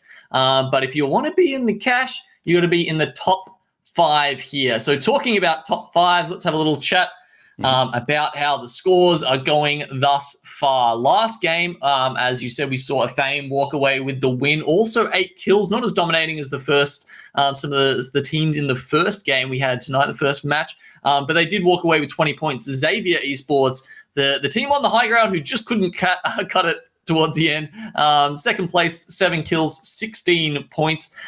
Team Dreamfire, as we said, had 9 kill points, but they finished down in 11th place, so they only ended up with 11 points. And then going to the overall leaderboards, at the moment, it is Myth, Apex, Team 2 on 28 points, leading the charge there, followed by Athame now on 25, and their teammates, Made in Thailand, Team 1, on 21. 2 teams below them, Xavier and EXO, are on 20 points, so they will round out that top 5 and the ones currently in the hunt for the cash. Definitely for the teams in the top 5 and even the top 10, we haven't yet seen one team pull a long way ahead with the 28 points on Made in Thailand Team 2. Definitely the top 5 teams at least are easily able to catch them in a single game, and even the top 10 teams, if they get a win, could pull themselves up there into the money in the top 5. Yeah, it's a little bit closer tonight. I must say, in the recent month or two where we have seen some heavy dominance from Made in Thailand Team 1, when they have been winning, they've been winning big. When they've been winning, they have been pulling away. They've been getting, not only like significant victories, but a lot of kill points on top of it, and sometimes just pushing out 20, 30, 40 even sometimes points ahead as you get later into the stages of a tournament. So we've got 4 games left, and at this point, it is actually still, it's quite exciting. We've got a lot of teams, as you say, in the hunt for that. So once again, we are going to be swapping maps as we talked about. That'll continue throughout the night. So we were just on World's Edge, which means we will be going back to KC. We did have some big score totals in that first game, Ewan. We did. Definitely, KC is the more aggressive map, so you do see a lot of kills coming in. Of course, the end zone in in game 1 did force a lot of teams together earlier than they might have liked. Usually they'd be wanting to try and get towards the final zone, but unfortunately it was that choke point where they all had to push through, which gave the team that comes out of it a lot of kills. Yeah, indeed. I guess we can also talk about some of the teams, who we're waiting to see a little bit more from tonight. I think certainly Pahelian and Headhunters are the ones that are sticking out to me. Maybe even Invictus Gaming as well. These guys are sitting, all of them, below 5 points after 2 games, and that really isn't good enough if you want to be standing anywhere, having any kind of chance against some of the top performing teams in APAC South. And Invictus Gaming have often been up there with their countryman team Dreamfire. We have seen them at the top sometimes, and Pahelian and Headhunters have had some really solid performances recently as well. Maybe, I don't know, do you think these are teams that potentially suffering from the slightly more conservative play style that these teams aren't used to going up against in APAC South? Possibly, but we have to remember that Invictus Gaming unfortunately was 1 member down in game 2, and yes, that's a good point. Did correctly see where the zone was going and got a place there, but unfortunately, as a 2-man, were unable to hold that position. Although they did manage to get a kill, and of course, Perhelion were contested off the drop in game 2. I'm not sure what happened to them in game 1, but in game 2 they were contested off the drop and unfortunately lost that 50-50. So perhaps in the coming games we will see those 2 teams start to pick it up a bit if they're luckier. Yeah, now Pahelion, where were they when they dropped? They artillery, actually, I had on my sheet, but that's also where Dreamfire drops. Is that where they had do you know where they had that fight last game? Last game they had their fight at Countdown off the bat, but that's right. Yeah, okay, so maybe they've switched that around. Okay. Well, still just waiting on what I don't know what it is tonight. There's one person in every lobby who the servers are clearly just hating and not letting in. Talk about gatekeeping. Servers doing a job of it tonight. 59 players ready up and ready to go. I'm sure we'll be into the lobby very, very soon, guys. Hope you're enjoying being with us here tonight. We're certainly enjoying the cast. We've got 6 hot games coming at you. PGL Showdown, honestly, is it's exciting to see. I guess it's not really a new format, but some different tournament organizers coming into the scene and providing these tournaments for us, right? It's we've had GLL running the weeklies, and then of course we've had the autumn circuit run by EA and Respawn themselves. So fantastic to get something else happening down under. That's right, and as you mentioned earlier, with the introduction of India, with a few more teams coming through who have managed to make it to the grand finals, it's definitely a good time to be playing Apex Legends in APAC South. Yep, it certainly is. Now, remind me, who did you say was going to be your top 3 teams? It was both the Myth teams, right? One or the other of the Myth teams, and then I thought Thornberry Esport might be up there, so I'm hoping that they pick it up. I can't remember the other one. I think Dreamfire. I think it might have been Dreamfire. Yeah. So they're currently sitting in 6th.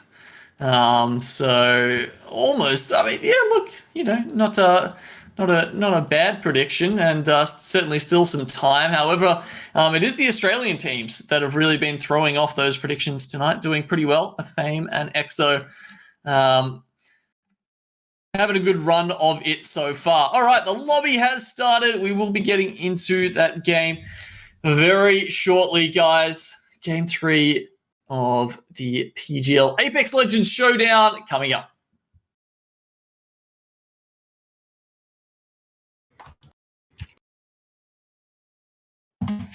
Now just having a look. The bus is coming through from the south east, northwest. Wow, northwest. Just complete opposite. You manage it in the end there. Nguyen, could you just do a favor for me and literally never ever let me say anything involving a compass direction, because I cannot get it right. I just can't. I'll do my best. Definitely right now at the start here, I'm going to be looking to see if Athame gets contested by Armory Gaming in Swamps. Yeah, so Countdown, the early bloodbath spot in World's Edge, but Athame and Armory Gaming making Swamps, where the early action happens on Kings Canyon. Once again, it does look like we are going to see those two teams go at it. Armory Gaming, I mean, you got to give them points for trying. You do. You're continuing to go back to a place where you know as contesting is a risky play, although you do get the 3 kill points if you manage to win the 50-50. And you know what? It's not just Armory Gaming. So Armory Gaming, sort of as you said, was looking at maybe landing sort of Hydro Dam-ish. And they've landed at the south end of Swamps. There's a different team. There's another team somewhere at like North Swamps. Or is that... Yeah, correct. Yeah, because Athame are sort of, they land in the middle of Swamps. That's kind of their usual place. And then there's another team landing in North. This is just bedlam. What have people got against Athame? What, like, how many teams do you need to steal their spot? Exactly. This is very bad for Athame. That's a lot of loot that's been denied by losing the north and south side of Swamps. I'll be very interested to see if they can pull this off now.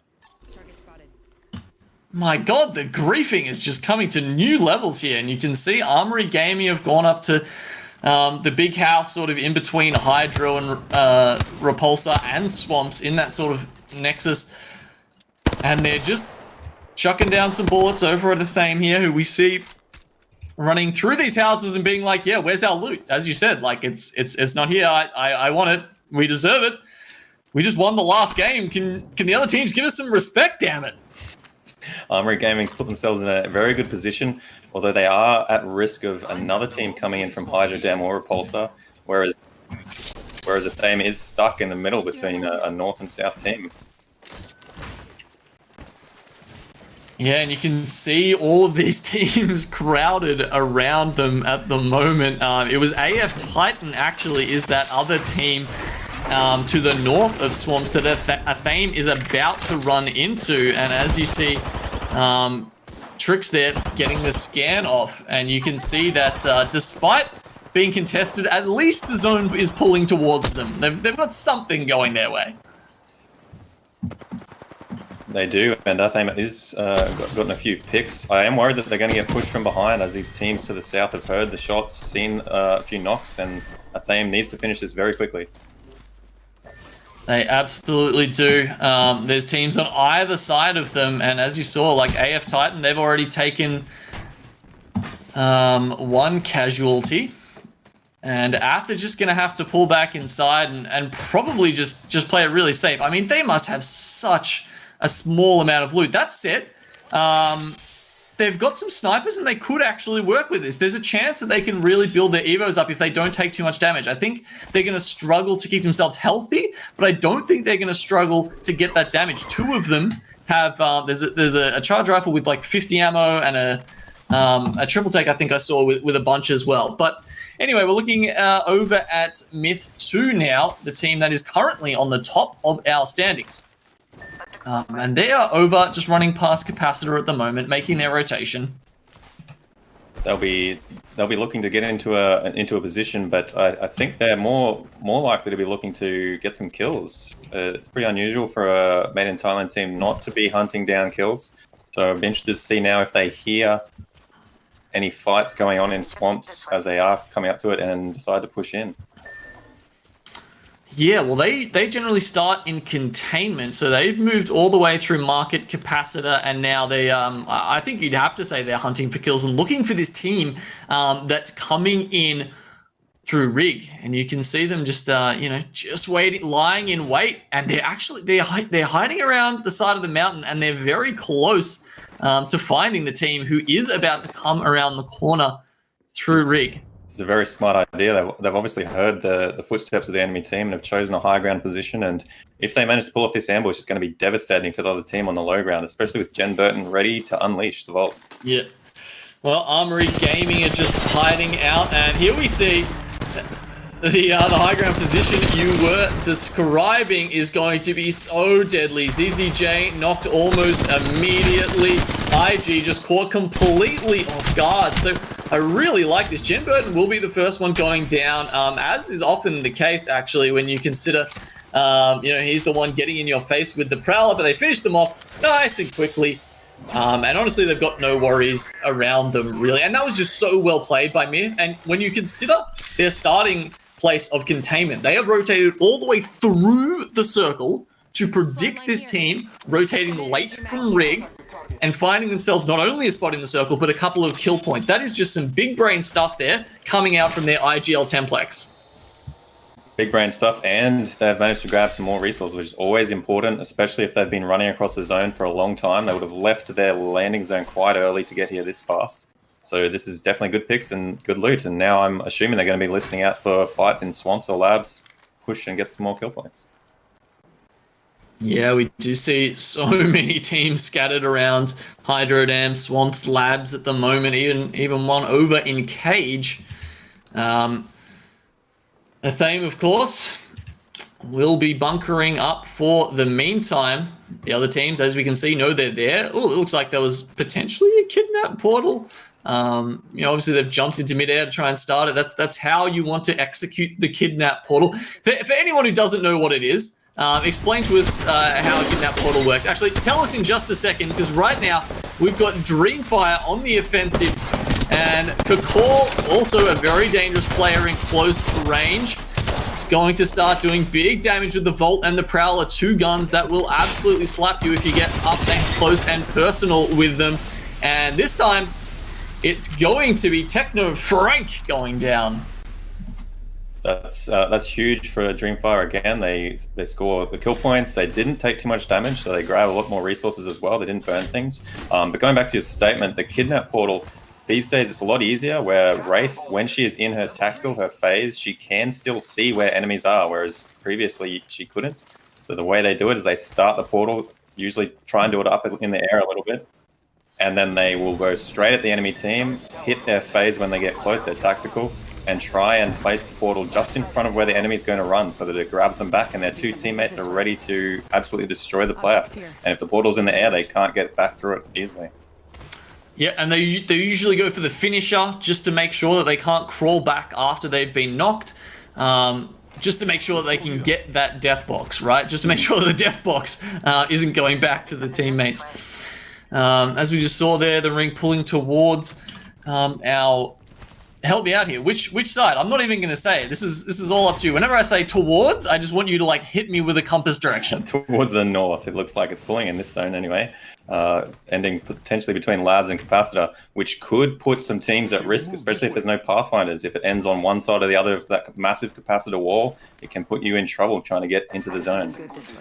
Yeah, it's not very easy to get over that. We do, as we said, there's a couple of Pathfinder teams in the lobby. We've got Dreamfire running it. We've got AF Titan running it. PGE, they're already out. That's Playground Esports. But yeah. Yeah, there's less pathies than I would have expected to see on Kings Canyon, considering the number of high ground spots a Pathfinder can get you into. Yeah, it does seem to be less favoured here in APAC South. Certainly some of the overseas teams are still running it despite the consistent nerfs to the movement and mobility of Pathfinder. Having a look at Dreamfire at the moment. Came up with 9 kills last game. This team, this time they've already picked up 3.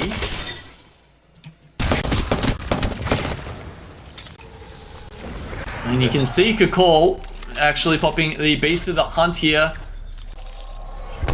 Pushed back a little bit by the Arcstar, and now also the EMP, double EMP there actually.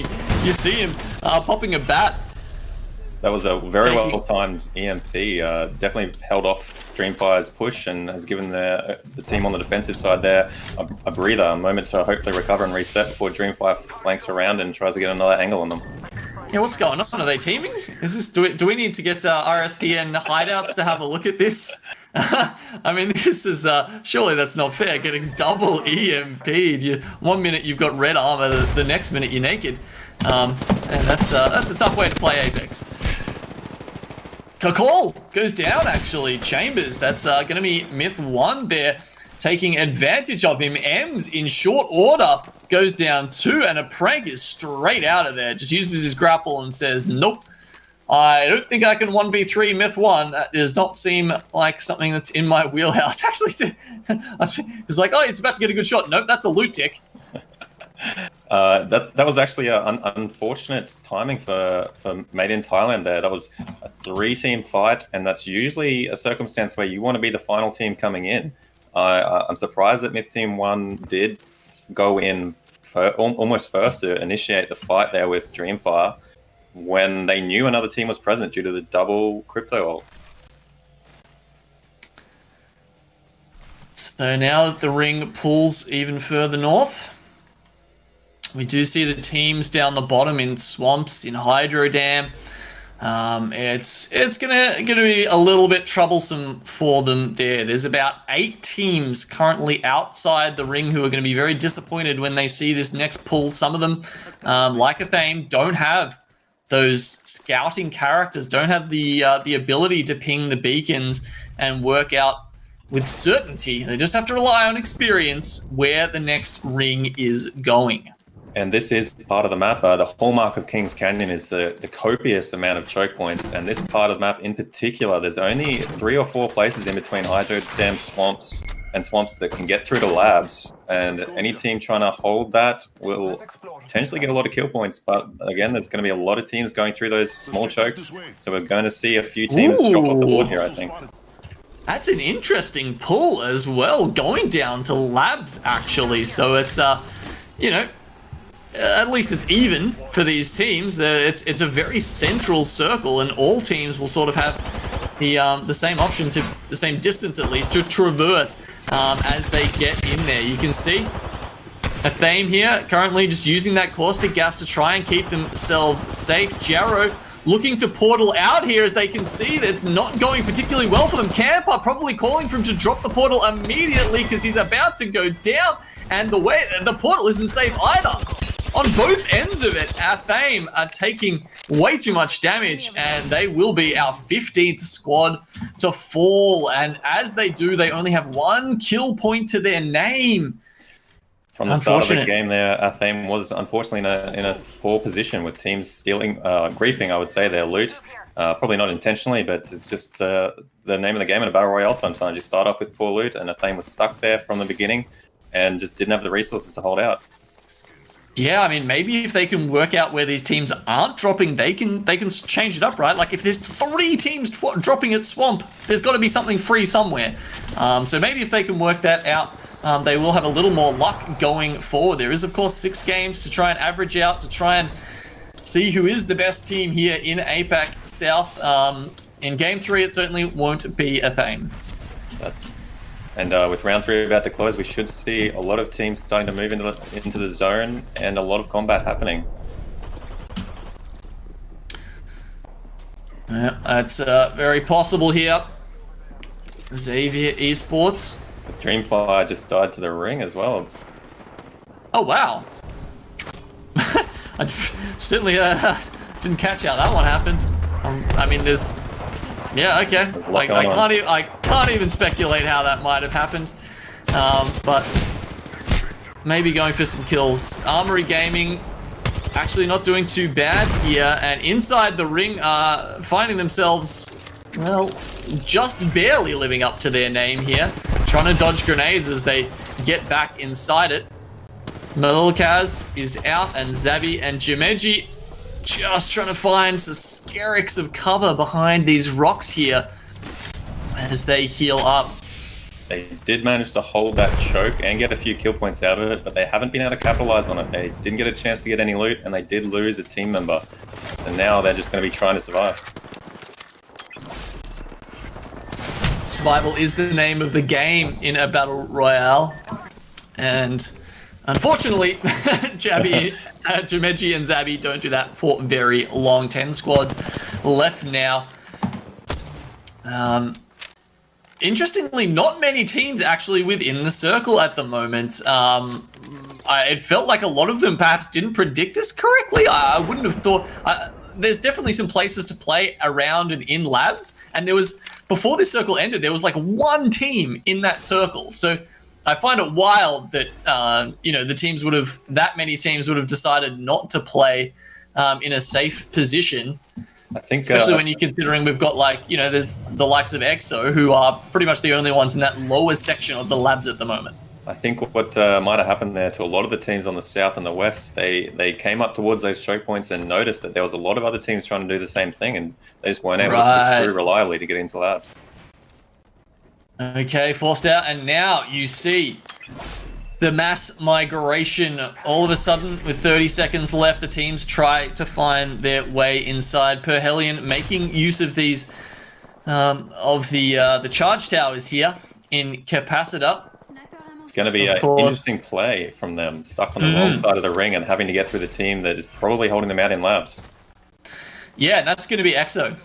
They are about to run into EXO. So Red Sea Parangai up the top here. And meanwhile, though, I've got to say, yeah, we can see EXO now. They're going to try and gatekeep, but they haven't noticed that there's also a team behind them at the moment. So they've actually had to use their portal from zero to try and group up again. At least Belkun will take Raki down there. Raki actually a big lover of the devotion, so he's probably a bit sad to get taken down by his favorite weapon there. Now, EXO, they need these kill points because honestly, as soon as they turn around here, it's going to be super rough for them. There is a position in front of them that they can play, like the zone will center, but it looks like they want to go back towards the main area where they're going to be a little bit safer and not going to necessarily have to use a portal to get themselves out. And they do it safely. That said, the area that they just left is a bloodbath. There's like maybe 2 or 3 teams over there who are going to be fighting at the moment. Hellion did manage to get Raki up, which has served them in good stead, and they are just in. They're going to have to try and portal through labs to get into the zone, though, and EXO may hold them out still. Yeah, looks like there's teams on top of them as well. SQL's managed to find himself a Kraber. And you can see him and his teammates doing some work here up on that north side of the zone at the moment. They are almost directly above where you are, Perhelion, the team that you were just referencing. The Australian trio, they lost Belkun. No, sorry, not Belkun. Raki, that's right. But yeah, as you said, they got him back up. So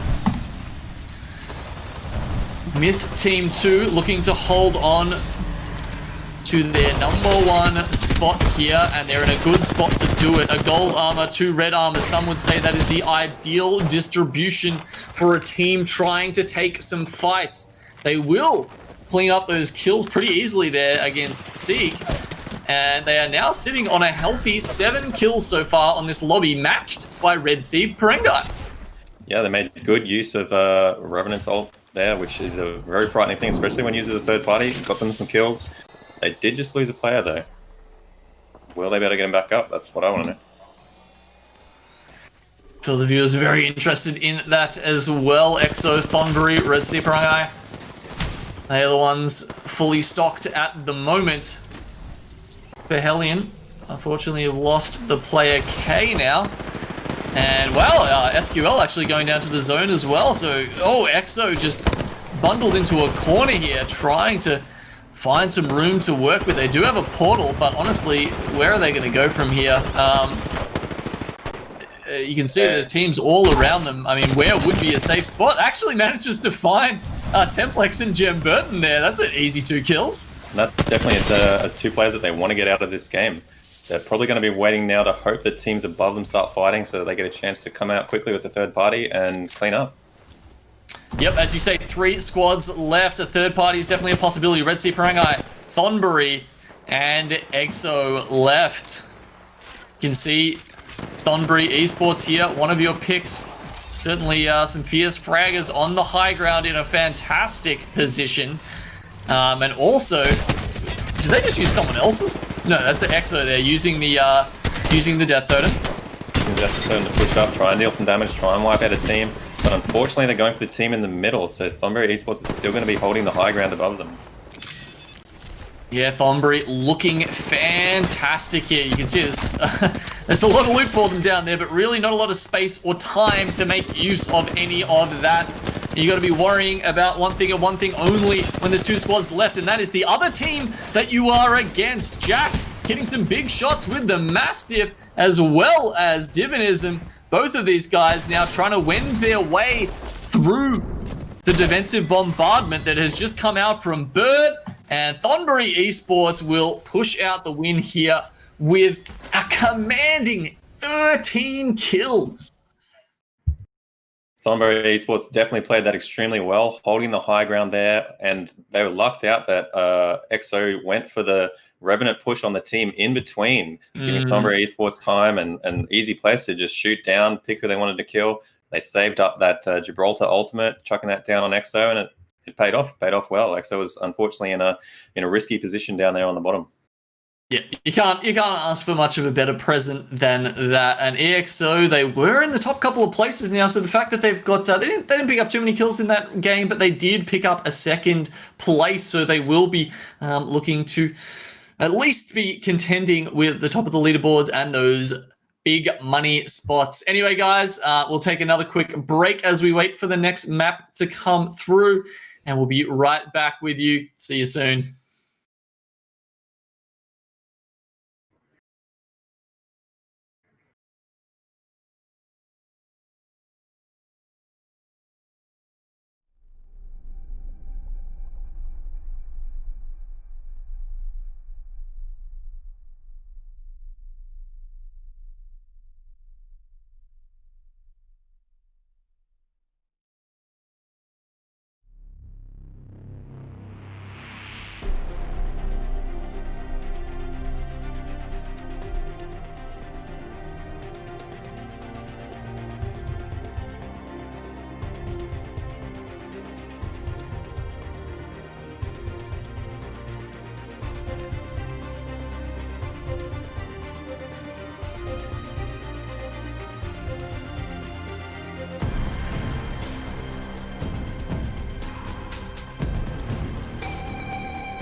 Hey guys, we're halfway through the night now. 3 matches down, and we'll be seeing how we go with the 4th match coming in here. That will be, of course, on World's Edge. No, wait, am I getting Why am I doing this to myself? It is. No, it is World's Edge. Why am I second guessing myself, man?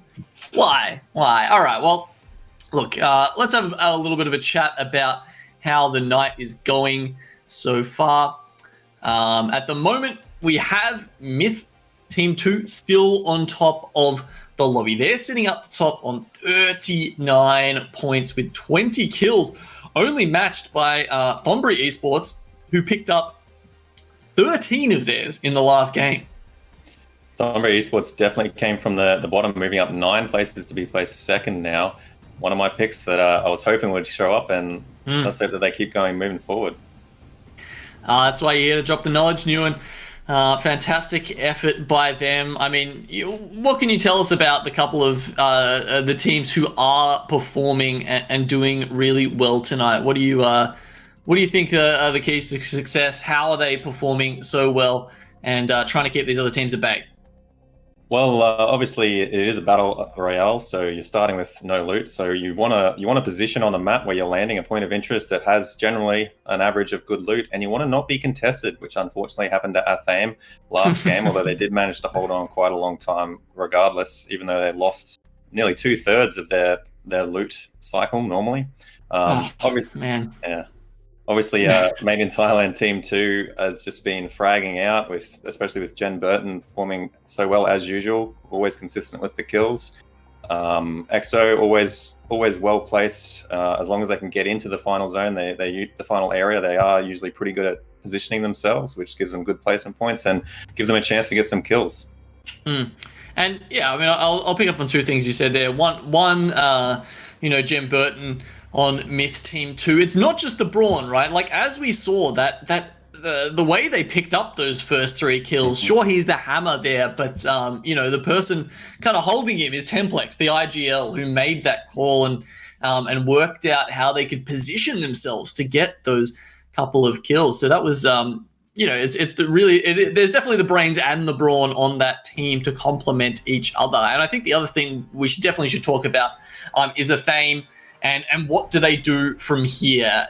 Winning a game, obviously able and informed tonight to do that if they get the chance. But these other teams are just making it so hard for them. You just can't help but feel sorry. So at this point, what do you do? Because in my mind, there's kind of 2 options. One is maybe try and find another spot to land in. Now, because if there is multiple squads in swamps, it only holds that there has to be some space for them out there somewhere on the map, right? And I think the other potential option is that they just try and punch straight through those other teams, because we did see them hold back a little bit, and it can be tough when you don't have that much loot. 2 of them had sniper rifles, not the greatest for like sort of charging and forcing a fight.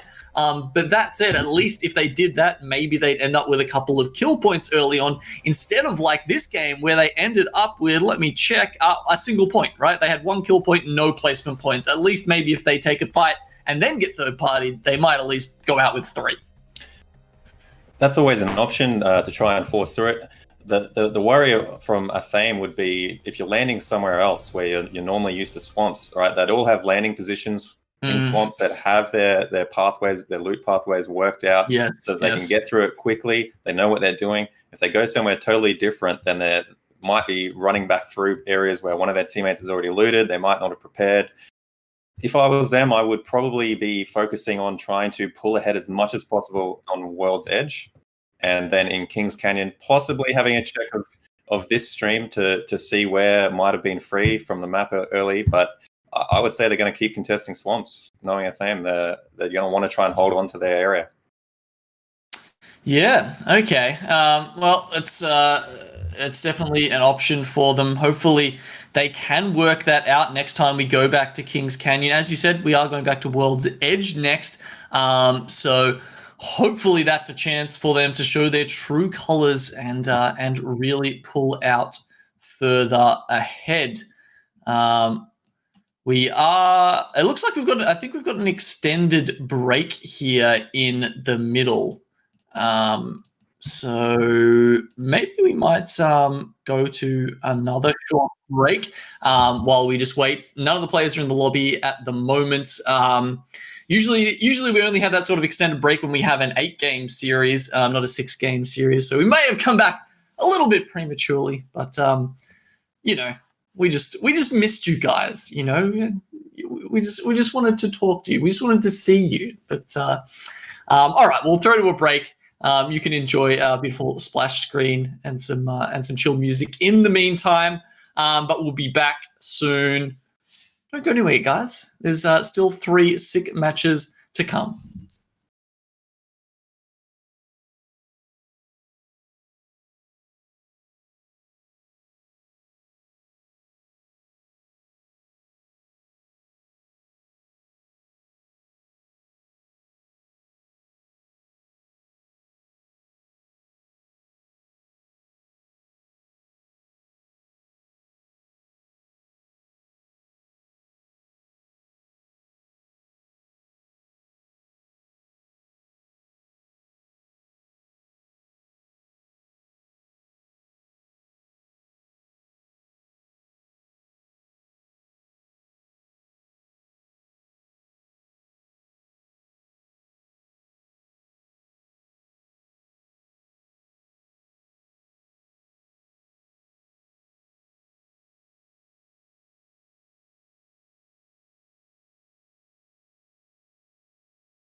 Surprise! We're back. It's game 4 or 5. Man, I'm losing track. Game 4. The large break throwing me off. Of course, it's game 4. We've had a large break. It's in the middle of the night. It makes perfect sense. What am I talking about? It's game 4, and we've got a leaderboard for you. So let's just get a quick look at that to update you on the top 10 teams we have here tonight. So as we can see, Myth Team 2 are on top at the moment, 39 points for them. Thonbury Esports 34, and rounding out the top 3 is EXO on 33. Athame, you'd have to say really the most unfortunate team in the game right now, still doing honestly pretty well at 26 points. Athame did get, unfortunately, a lot less loot last game, but we'll see if they can pull it forward on World's Edge. And the last 5 teams can definitely still jump up into the top 5. The points are still quite close. Yeah, I mean, looking at the ones over plus maybe 20 sort of plus points, they've definitely got a chance to get going there in these last 3 games. So we are now going to head into World's Edge and get into game 4, guys.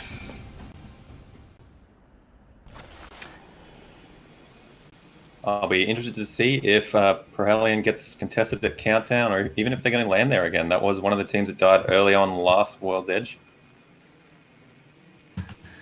It does look like they're heading over towards Lava Fissure this time, actually. So taking the that option, they are uncontested there currently. We are seeing Myth Apex 2 over in Sorting Factory. That's their preferred starting location, and actually will be a pretty good for them zone-wise as well. They've got a beacon that they'll be able to get that information pretty shortly, and they'll be very pleased with it, I bet. Sorting Factory is definitely one of the better loot zones. It's sizable. There's a lot of good loot, and they do have a number of the drones flying around, which if you shoot them down on gold, you can get quite lucky and get some good armors or good attachments out of them. Yeah, all those drones are fantastic there in the factory. It looks like Geyser is actually going to be where 2 teams somehow dropped, perhaps both thinking that it was going to be a low sort of, a place where they're not going to get contested.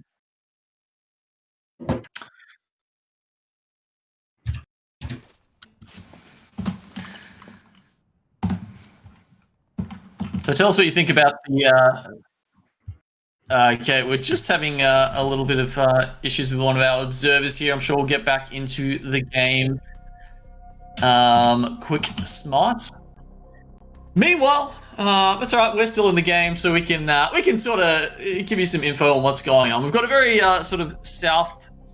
Help me out here. Easterly circle. I think I'm right this time. I think I am. Yep.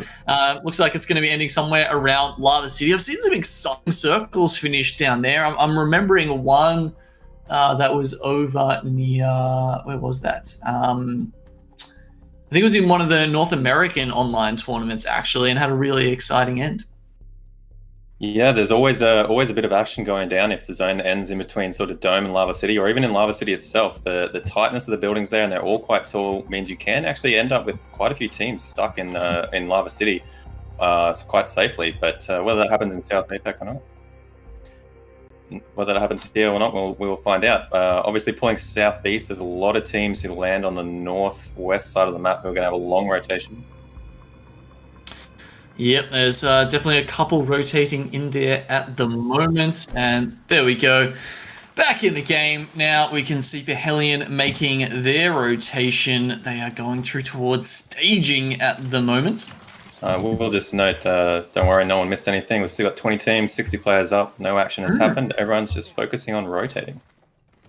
Yeah, the Geyser, I think, really was the only close call there early in the game, and they managed to get out without a hitch. So, seeing now, Jen Burton very often will have that gold armor. It seems to be, he seems to be the chosen one in the squad that will get that.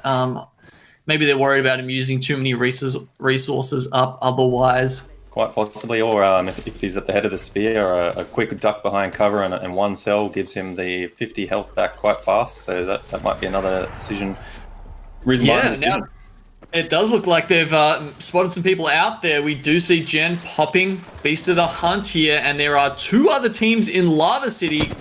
You can see those little dots on behind those buildings where they do spot them. And now trying to get on top of them. There we go. The Prowler comes out. He's got the Digi Threat and the 35 bullets to boot. Templex is just on the other edge, and you cannot run, you cannot hide from Made in Thailand 2. That was very well played for Made in Thailand 2, spotting that the enemy team was here, popping Beast of the Hunt, which obviously gives them the rapid tacticals from Bloodhound, coming down from the high ground and just not giving this team, who probably thought they were going to get a free reign into set up somewhere in Lava City, caught by surprise. Yep, and despite no team starting down near the dome, we do see 3 teams congregating down there at the moment, perhaps hoping to have their backs to the circle and not really have to worry about too many people inside the ring. As you can see, is one of those, and they're going to be running into some other teams very shortly, you would think.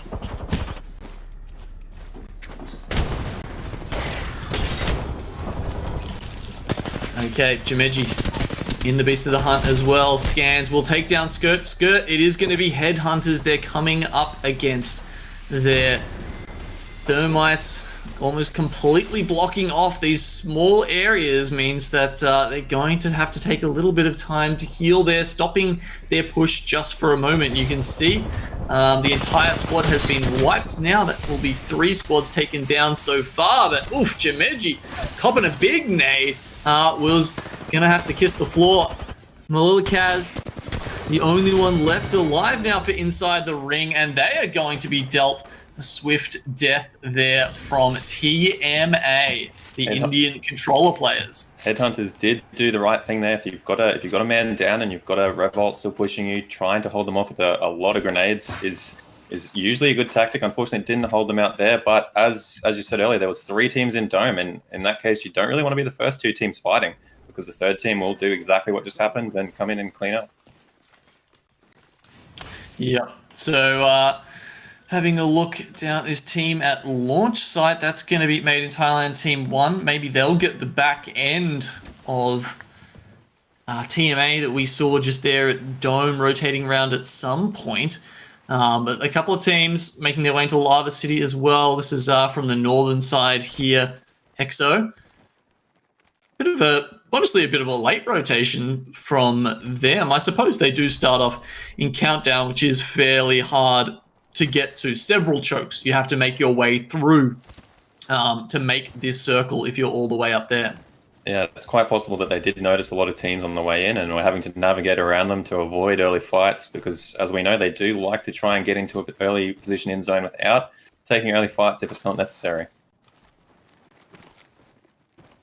Yep, don't want to put yourself in harm's way if you don't absolutely have to. At least that's, that's some teams' tactics. Certainly not everyone's in APAC South. Wolfpack Arctic, not sure. Would you consider them a team who is, more consistent in playing edge or trying to find those early ring positions? Quite often they'll try and play edge. I don't often see them go for the early ring, whether they just don't want to risk the prediction or whether they just feel more comfortable aggressively trying to push their way in late. Yep, it can be tough sometimes. You have to put in a lot of time, do a lot of homework, sit in a lot of scrims, watch a lot of VODs if you want to be able to predict those rings correctly.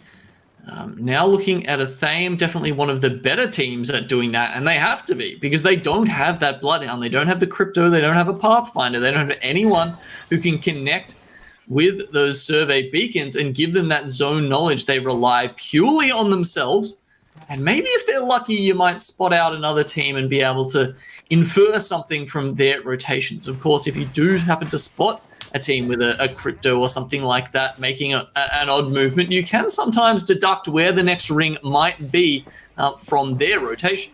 That's right. Quite often, that's what a top team will do if they aren't running someone who can scan a beacon. As you said, they'll keep an eye on where other people are moving. They'll see if they can see a Pathfinder or a Bloodhound and just follow them. Running the Gibraltar and Gassy combination is pretty unusual, but I'm guessing their thinking is that the core stick is not very capable of getting out of a fight if necessary, so they're having the Gibraltar there to throw his bubble down to provide some breathing room might be what they're going for. A couple of the Made in Thailand teams picking up some frags, but looks like DF is on the back of TMA, who we saw take that early position in Dome, and that's going to give over a couple of kills there to Dreamfire. Actually, no, only one. They only managed to pick up the single kill. I guess the other team's just trying to grief that away from them. We're going to have a lot of teams starting to come in now. I think nearly every team is in the zone, with only a couple of teams still trying to make their way through. But it looks like a lot of the teams are predicting Lava City for a finisher. Yep, and I think they might be about right.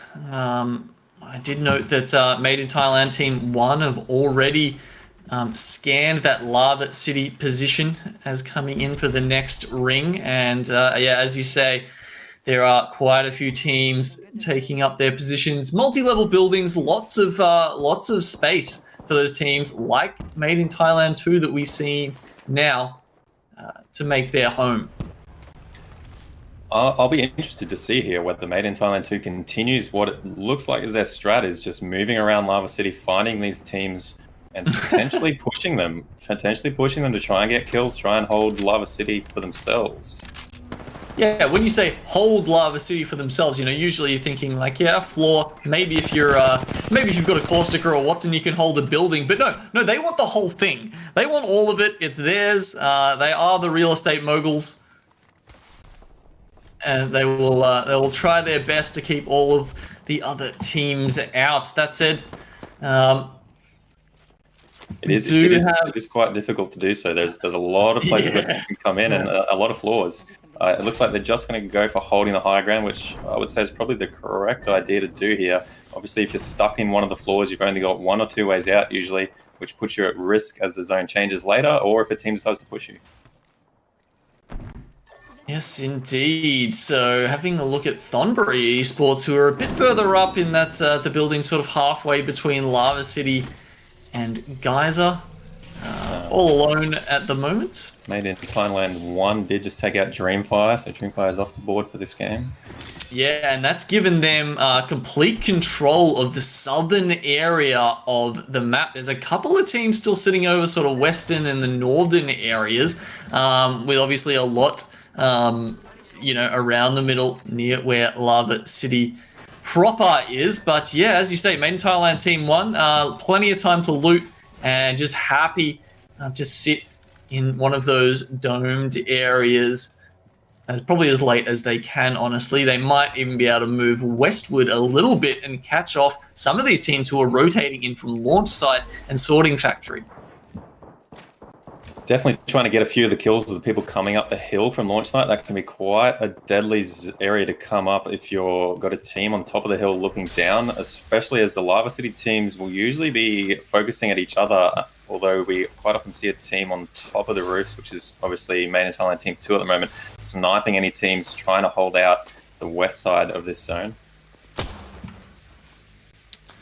Now, thinking about some of the teams who are up the top of our leaderboard at the moment, Myth 2, who are the current leaders, have pushed their lead probably even further at this point with 6 kills so far this game. Thonbury yet to make a dent, but they are still in the game here for match 4.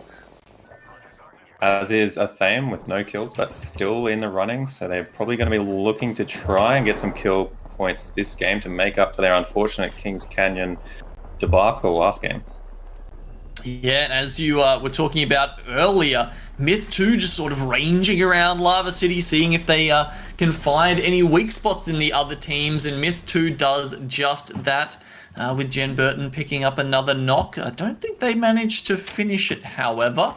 That said, Myth 1, who we thought was safe down the bottom, have actually found a couple of companions now as they're definitely going to run into some trouble pretty soon down towards Dome. You see SQL just picking up some damage with that triple take on the top of the building here. Fantastic position to hold.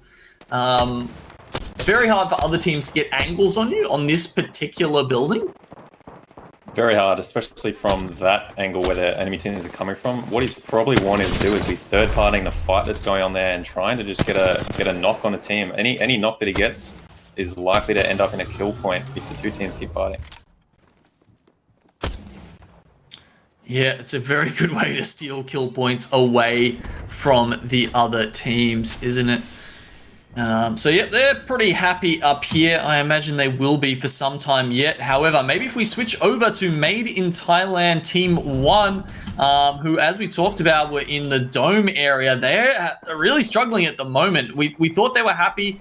We thought they'd be, welcoming these other teams moving in from the western side of the map, but they've actually struggled quite a lot. And as you can see, Killerpos and Dexter now have been removed. So Chambers has to try and rat this out by himself. At least he's got the extra climbing abilities of Revenant to try and, maybe find an odd spot or two to sit in. Unfortunately, not the player that you would normally want to be last left alive. Wraith is generally a bit better in that position, given her ability to move through the open without being damaged through use of her tactile. Of course, we've got the Bloodhound scan, making it hard for any rat to survive. Yeah, and Chambers has just been found out, and he's actually... they thermite grenaded him down, and he actually moved back and forth across the thermite several times, and every time you do that, you take an extra tick of 25 damage, so sort of not really making his mind up there and being removed as a result of it. It was a pretty tough position to be in, but all of a sudden, we've got a chance for these other teams to try and move ahead of Made in Thailand 1. It certainly won't be Made in Thailand 2, who have added another kill to their repertoire so far, and are just looking fantastic in that connected building. We saw them, on the north side of it. Now they've moved down to the south, connected by that bridge up the top, because that is the only building out of those two that will be within the next ring.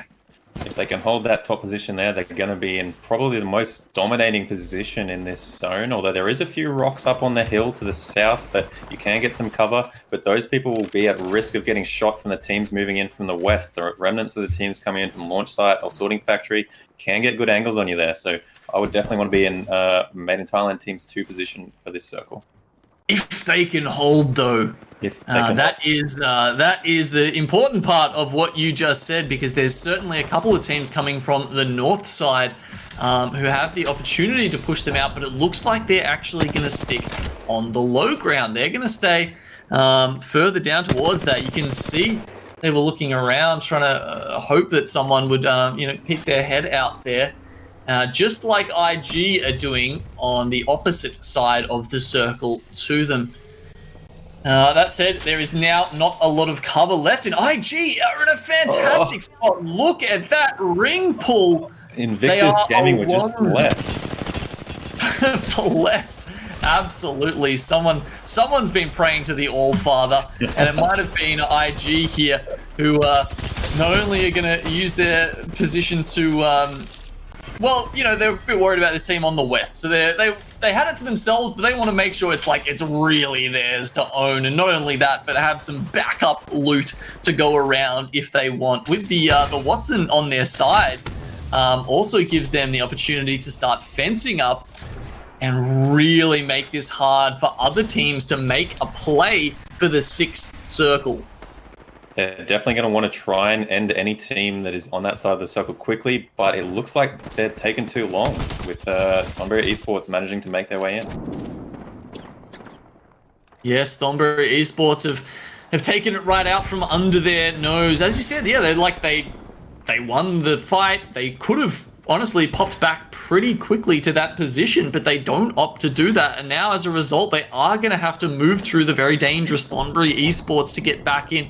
It's almost a tale of two cities at the moment. Half the lobby is over in Lava City, and then there's those 2 teams down the bottom, Thornbury and IG. We see Templex getting hit there on the rotation. Didn't have his portal up, I believe, so he was just trying to see if he could scout out a position for his team, and he could not. Now the zone closes in. This is going to be absolute bedlam, Newen. Lots of teams taking their portals to try and get forward. You see the Jibby Bubbles coming out because they've got no other choice. The defensive bombardment there from Camper is going to take down Pricey as well, but he can't even keep up with the zone.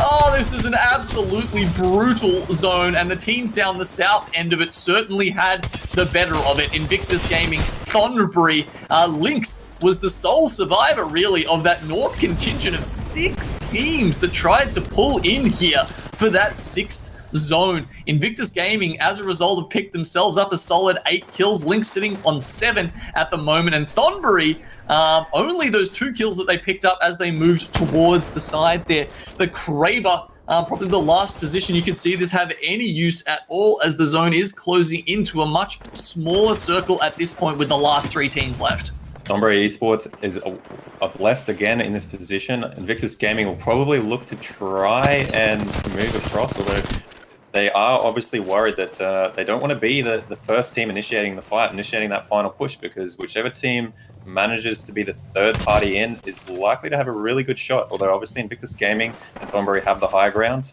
over the Lynx, but it's honestly any team's game depending on who pushes first. Yeah, and it looks like IG may be the meat in the sandwich in this situation. They are being followed behind by Lynx, and in front of them, sitting within the circle, is Thornbury Esports. You see a nice high ground position here from Zuchi. Absolutely raining damage down with that Hemlock, and it will be ZZJ to help him finish off Bird. Yep, there we go, goes down and completely finished there. The portal from IG. Actually, I think that's used to try and remove Thornbury from the circle, and they're going to succeed in doing that. Yas from IG sitting on 7 kills right now as they try to finish off and not only take down Thornbury Esports, but win the game. Big massive shots here coming out. La Bang, of course, though, never count this man out in a bubble war. He takes down ZZJ and Yas as we've got the 1v1. That was incredible gameplay from Lala Bang there, trying to carry it back. But, yeah, Invictus Gaming. Yep, wow. 14 kills on the side of Invictus Gaming. So that's a 26-point game for the Chinese team. Dreamfire was certainly on our radar, but as I said at one point earlier, IG sometimes can come up with the goods and certainly compete with those at the top of these lobbies. They can, and they actually played that extremely well. They first got a knock on Thornbury Esports, which was in the zone, and then they switched and started shooting at Lynx and got a knock off the bat for them as well. So they were able to move into the final fight with all 3 up and the other 2 teams only having 2, which gave them an advantage. But if they wiped a team and then had to hold against the third party, hopefully they would only have to hold against 2, which happened to be the case. Although props to Lala Bang for nearly pulling it back there with his massive play. Man, that guy, I don't know what he's like. Maybe he's one of those guys that he scratches the Mastiff the iron sights into his screen or something like that. So he's just it's just in his brain. He knows where they are at any point in the day. And he certainly seems to find his mark with those bullets pretty damn often. Almost enough to get Lynx into the winning position this time, but they'll have to settle for second best. Okay, guys. A quick break this time as we head into Game 5. We'll be back so soon, and we're nearing the conclusion of this PGL Apex Legends Showdown. Stay with us.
All right, guys, we are back with the 5th game for the PGL Apex Legends Showdown, and it was Invictus Game, a Chinese team who oftentimes has been second fiddle to Dreamfire, maybe a little bit better known for their prowess in Apex in this APAC South region, but they came out with a stunning victory, 26 points for the game, 14 kills on top of the victory. That's a pretty that's a pretty hefty amount to be pulling in for a single game effort there, Nguyen. That is, and it's managed to claw them up 13 places on the leaderboard. So they're now sitting at 5th, and it's in range now of the top 3 and possibly even number 1 if Made in Thailand Team 2 fail to hold on to their lead. All right, so let's just have a quick look at that top 10 as it stands as of the end of Game 4. As we said, 50 points on top. That'll be Made in Thailand Team 2. A very close race behind them with EXO and Thornbury Esports. Now, I've got to say, at this point in the race, in many like GLL Cups, the online tournaments, we've often seen teams actually like maybe 20 points ahead at this stage in the race. So the fact that we've only got 7 points between some of these top teams there, it looks like there's at least 3, maybe even 5 teams in play here for the top prize and taking away $4,500 here, Nguyen. With Invictus Gaming proving that one game can get you 26 points, that brings us down. We've actually got possibly even the top 9 or 8 or 9 if they have 2 good games that can bring themselves up and have a chance for the win. Although with Made in Thailand Team 2 managing to maintain their kill each game, like that game they didn't perform very well placement-wise, but they had 11 kills, which brought them up into maintaining their number 1 position, although that has let Team 2, Thornbury Esports, and EXO close the gap. Yeah, they have there. I mean, if we have a look at, who's been doing the most damage so far, have we got, no, sorry, I can't look at the one that's got the average overall for the night. Oh, well, that's fine. Yeah, they're definitely ahead significantly in kills, as we saw there. I think it was 29 to 22 or something. So just maintaining that really high pace that, to some extent, just nullifies a lot of randomness of where they might end up at the end of the day, because they're getting those consistent points with the kills every single time. That's right. Helped hugely by Jen Burton, who's currently leading the kill leaderboard with 13. The next person behind him only at 10, with that being Invictus Gaming, yes, and Divinism from Thornbury Esports, both tying on 10 total kills. The stats man coming in and saving us there. Fantastic to have those stats available for the PGL Apex Legends Showdown here. This is, of course, the APAC South region. You've probably been sticking with us from the start. I'm sure you know what's going on. It's a fun region down here. I quite enjoy the pace of the game we see here. It's a little bit different to the other regions around the world in Apex Legends. A little bit different, in the Legends selection, a little bit different in the way we play, and certainly, I think it's honestly, like, I can say, without bias, is one of the most fun to watch in the world. Well, with the aggressiveness that comes from Apex South, it definitely makes it for a more enjoyable game as it goes on. Obviously, with the EU and NA, you do have quite a lot more players left alive towards the end, which can get you a lot of excitement then, but it can quite often lead you with 10 minutes or so of slow gameplay. All right, well, let's jump into the game now. The players are dropping all over Kings Canyon. The bus came in somewhere around Swamps, I believe, map room. It came in over early. And having a look, is this real life? Finally asserted their dominance enough on Swamps that they've got it to themselves. The answer is yes. That is huge for Athame. They'll now be able to get the normal amount of loot that they expect, and actually, I think they haven't gone to Swamps. They've flown somewhere else. They've flown to Runoff. Yes, I just assumed there was just one team in Swamps, and that is Armory Gaming. As you say, yeah, they've gone to Runoff, which means a team that often splits. Lynx is a team that splits of the north of the map, so you'll see that Lynx will have 2 players in Slums right now and 1 player in the Pit. And another team, I think, there's quite a few that drop around sort of High Desert Bunker and split a lot of that sort of region and hit some of the smaller areas to try and make up for the fact that there's not a whole big concentration of loot there. They're probably going to be quite annoyed that Athame have muscled in there and made a bit of room for themselves in Runoff. It does mean that landing at Runoff, they're going to have less loot than they would normally get at Swamps, although quite possibly more than they would if they're sharing it. But they're going to have a lot of teams in between them and Zone, and nearly everything in between them and Zone is going to be looted. So they're going to have to hope for a good third party or that they get decent loot from Runoff. Well, there's a very good chance of that happening, Nguyen, because there's actually 3 teams, I believe, at the moment converging in airbase. And as you can see now, one of those is Team Strix. They've come in from the high ground here, trying to work out. Looks like there's a couple below them. And if Athame, once they finish looting and Runoff, they're going to hear all of this, and they are just going to hotfoot it straight over to airbase, hopefully picking them up the balance of these kills as Team Strix get involved here with TD. Yeah, 3 teams fighting here is definitely an opportunity where I would expect Athame to be on their way over here right now to try and get the kills and loot. And They are. them up on the hill? Absolutely. Yep, Team Playground Esports here just bunkering down, hoping that they can last out the storm. It's almost a bit of a Fallout scenario here, getting into the Fallout shelter. What else we got? We got Sieg. That's one of the other teams down the southern end of airbase, and they've actually managed to get a kill onto Camper there. Sorry, a down onto Camper, not a kill, as one of Sieg members go down. That means they don't have the bubble to revive him, of course. There is a beacon, not a beacon, what do they call it? A capacitor, the ult charge tower.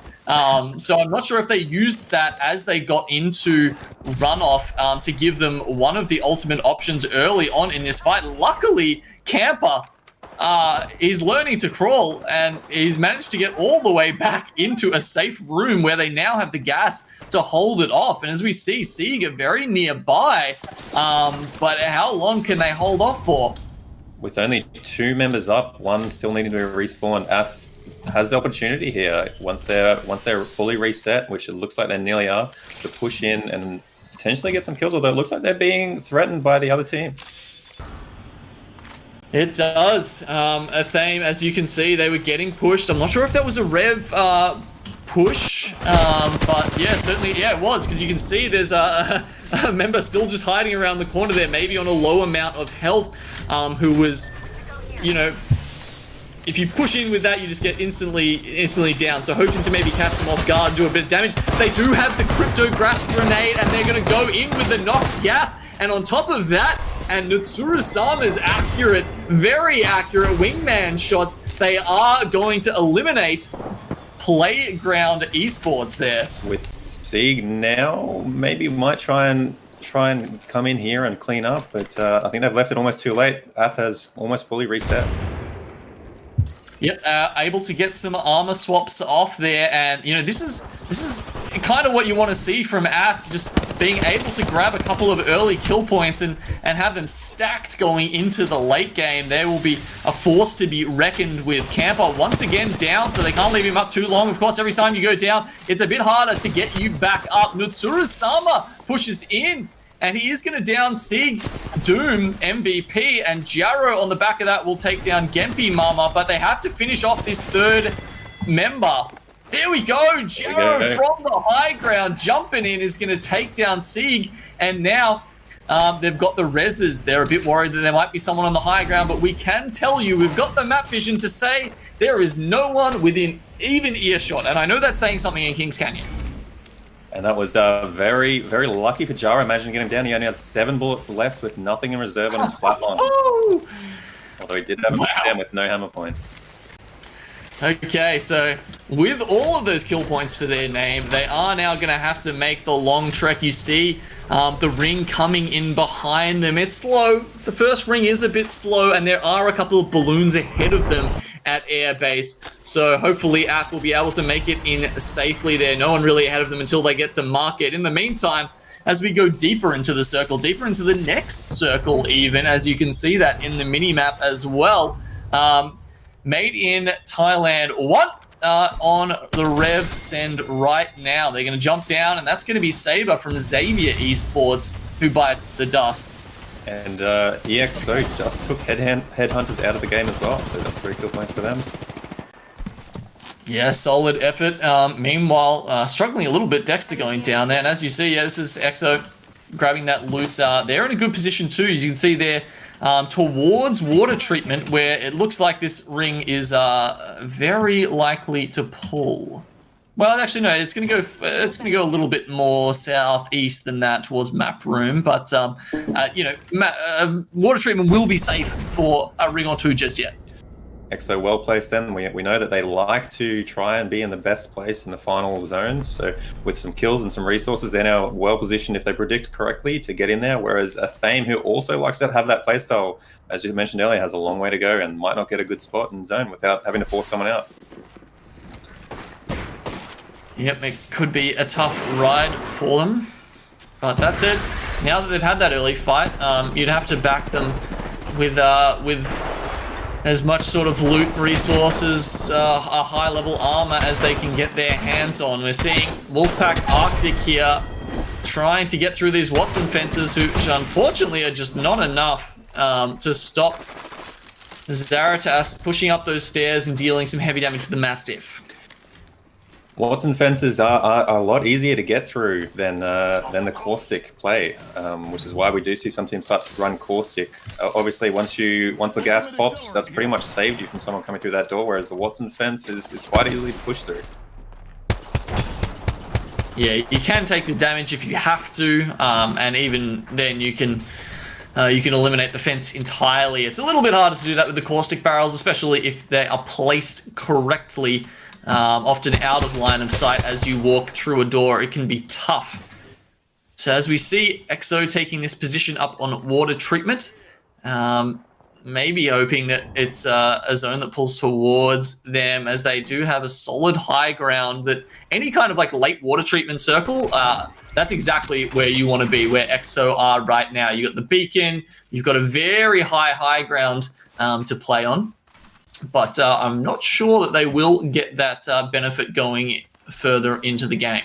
That's right. If it doesn't pull to them, they're going to have a difficult time rotating out of water treatment with the team possibly holding them out, and that's a long open space from water treatment out to the east.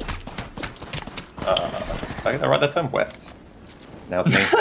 Don't ask me, man. Like, look, if you'd ever been on a road trip with me, you'd know that my directional sense is infamously bad, and you're getting to see that firsthand on the cast here tonight. So, all right, going back to Armory Gaming now, who hopefully know their way around the map a little bit better than I do. They are going to use a portal to push themselves close in. You hear that Wraith passive there telling them that there is someone with eyes on them, but you know, knowing that there's 14 squads left in the circle, that's probably no surprise to them. Now having a look at Fame, who have found themselves in a bit of a pickle here. There's 2 or 3 teams over at Cage right now, maybe 2 and a rat looking at the map there. And they've managed to bypass that. They want to go around into Hydro Dam, take the long way around, and potentially set themselves up inside towards Repulsor. Ath definitely doesn't want to try and take a fight anywhere near Cage. Usually the team at the top has a pretty unassailable position, especially if there's other teams around that can stop you from peeking in from the outside up the top. So definitely with the number of kill points that they have, they're just going to want to try and get placement in zone, which is a very good play from them. And well portaled by Jara to get them out of that situation. Yep, quick thinking by Jared there, their Wraith player, and they are going to move into Repulsor, where there is one other team so far. Below them is Thombury Esports sitting at Map Room, and I think it's Is it Myth 1 that drops at Repulsor? It might be them. They're over at the Watchtower at the moment. Myth 2, as we can see, sitting closer towards the middle of the river. So it looks like the ring will be pulling up onto the hill that is half in Repulsor. That puts any team in Repulsor possibly in a very good position if they're able to get up on top of the wall. Although with the lack of Pathfinders in this tournament, we might see that wall not held. Yeah, I mean, there's Dreamfire, there's AF Titan, both of those teams running the Pathfinder at the moment. Dreamfire known for their love of the high ground, so Pathfinder potentially going to be able to help them access that. I believe that the Gravity Wells have been disabled for private lobbies as of this tournament, so I don't think they are in play at the moment, despite how many quests you may have completed.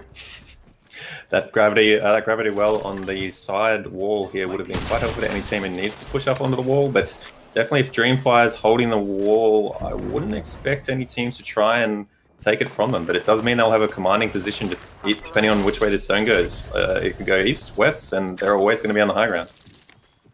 Yeah, absolutely. They love it up here. They love the view. They love the damage it gets them. They love the aggressive potential it has, just like this Wraith Portal that they're using from the high ground. They can push back to safety if need be, but in the meantime, that is not the kind of room you want to be sitting in when there's a thermite grenade going on top of you, doing absolutely ridiculous damage. Easy armor charge ups here for Ems, and I'm surprised the door didn't blow off, frankly. Yeah, that was unfortunate for them that they didn't get the door off. The Corsic team is trying hard to hold out in this room with the ultimate going off as well, but they're in a tough spot in there. Yeah, and they really want to hold on to that building because I did get a sneak peek at the next zone, and that building is in. It might be underneath the high ground that Dreamfire are trying to hold right now, but it will be safe. You can at least turtle in there for a little longer. As you say, they're a caustic team as well. That's a good spot for them to be sitting and repelling other teams, as you just saw. Even with the big damage coming through from the grenades, they were able to hold off that push by Dreamfire, which is a good effort. With the portal especially, when you do a portal play, especially from high ground, you've only got a limited amount of time before that portal disappears. And if they haven't done the damage or the knocks that they needed to ensure that they can stay there, Dreamfire just had to pull out, and that shows the power of Corsic over Watson in defending a room in an emergency. The Corsic ult goes out, which is far superior in defense than the Watson ult in holding up the team, and AF managed to survive a little bit longer. Yeah, especially when you've got to think about the cryptos running around and their ability to break those pylons immediately with the EMP. The barrel's not so perturbed by the flying drone. The barrels will go out. The barrels will go out from the crypto. Do they? Oh, there you go. He does. He should still have 3 that he can quickly throw out if the Corsic is quick enough. Yeah, I guess if they've been in there for a little time, then he will have had those the tacticals built up. There you go. Good to know. So we are seeing Dreamfire here just zipping around the top. This is something you could do as a Pathfinder, is just continue to place zips around the top area of Repulsor to give yourself multiple angles on people as they try and hide from you, scurrying around like mice below. We're definitely going to see a lot of teams having to try and push up the hill to the west, and Dreamfire's not holding that particular wall, but those teams that are coming up there will have to fight each other to get up, so we should start to see a few teams drop off here and other teams rack up some kill points. Yep. We see another team up the top as well is Thonbury, and I guess there is a balloon further down the hill, so even if you don't have the Pathfinder ability or you can't use someone else's zip lines to get up there, there is always the opportunity to fly on the balloon. It looks like it's just in this zone, so it might be a very useful tool for a late rotation. So Thonbury up the top, Dreamfire looks like they might have been, not sure if they're pushed off or they're just on a different spot further back towards Repulsor, but you can see that Thornbury are able to get in some solid damage going this way. Meanwhile, middle of the circle still, Athame turtled up with that caustic. A lot of teams over towards the watchtower are trying to dodge Thornbury at the moment. Thornbury's in a position where they can easily get some kill points here if they play it right and wait for these teams below to start fighting each other on their way in and then just shoot whoever looks the weakest. Alternatively, they can just shoot everyone depending on how much their resources are, although with the lack of a Pathy, they have to rely on a Wraith Portal if they're going to try and loot any of the kills. But hopefully they've got enough that they can just hold up there. Yeah, and it's an interesting next zone. It's going to be on top of that broken Repulsor that we just saw Made in Thailand 1 looking at. So the bunkers will be in play as well. Myth Templex at the moment is really trying to hold it out for Myth.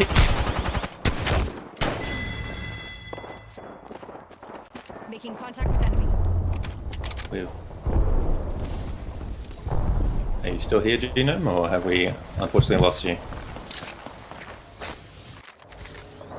Alright, we've unfortunately lost Genome, although we'll be coming back. It looks like Armory Gaming, with 2 members still up, I'm unfortunately stepping out of the bubble. We've lost 1 member. Also, I have to try and come in and fight off this Revenant ult. Yeah, it's going to be a tough battle for him to win.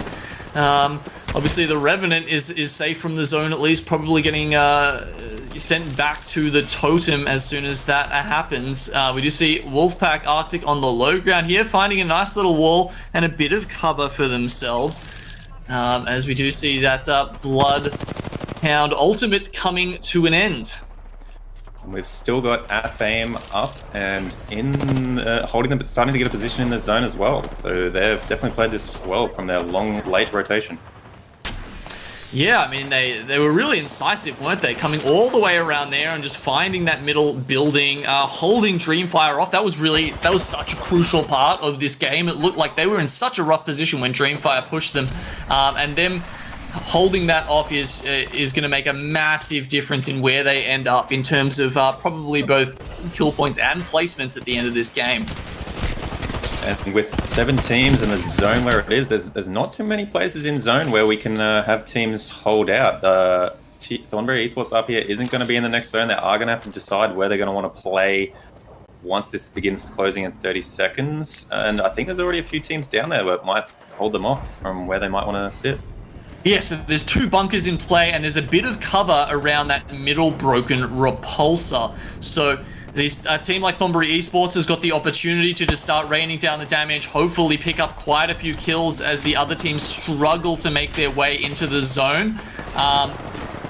Maybe a late rotation with the Gibby bubble, hopefully doing some damage. We do see Bird TV, he's readying the ultimate and he's now going to throw that down. The defensive bombardment is going down on the Repulsor as if it couldn't get any more damage. He's going to make sure it is just down and out now with 15 seconds until this round fully closes. TBR are just throwing down everything they have to try and do full damage to the teams below them. 6 squads left now. Not too many going down, surprisingly, just yet, but I can assure you it's about to happen.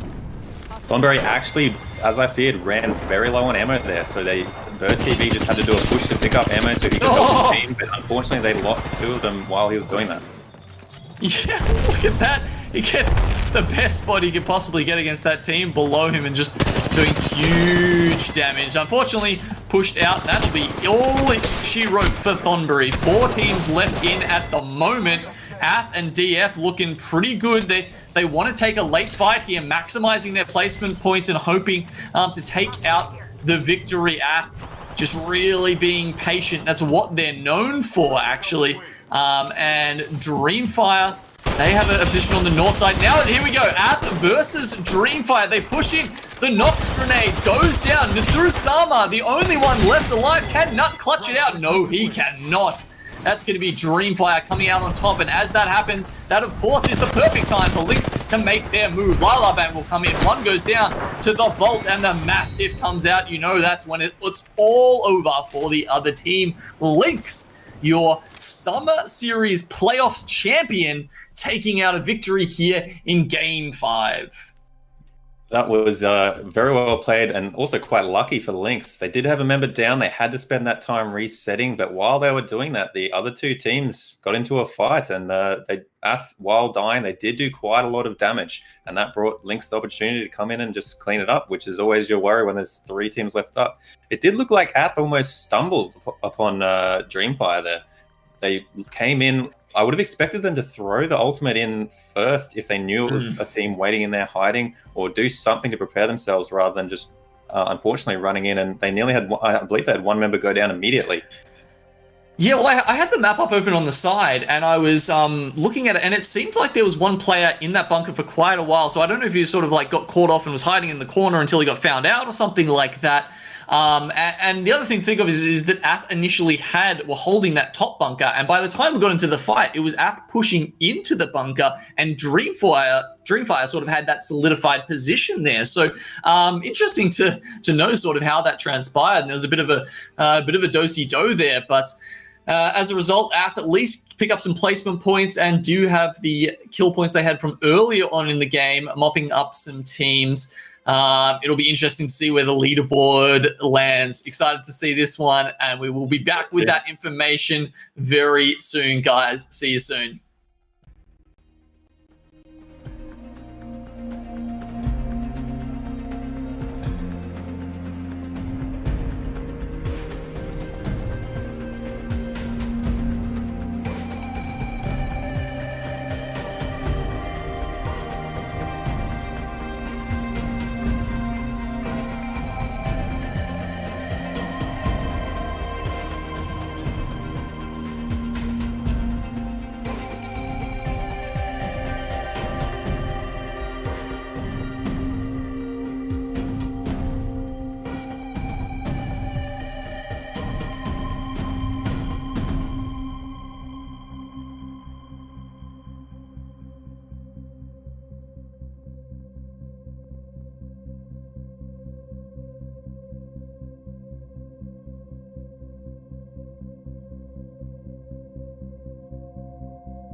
Alrighty, guys, it comes down to this. The final game of the PGL Apex Legends Showdown for APAC South. We've got the best teams in the region. They come from OCE. They hail from India to China to Thailand to Malaysia to where else? What am I missing? Indonesia.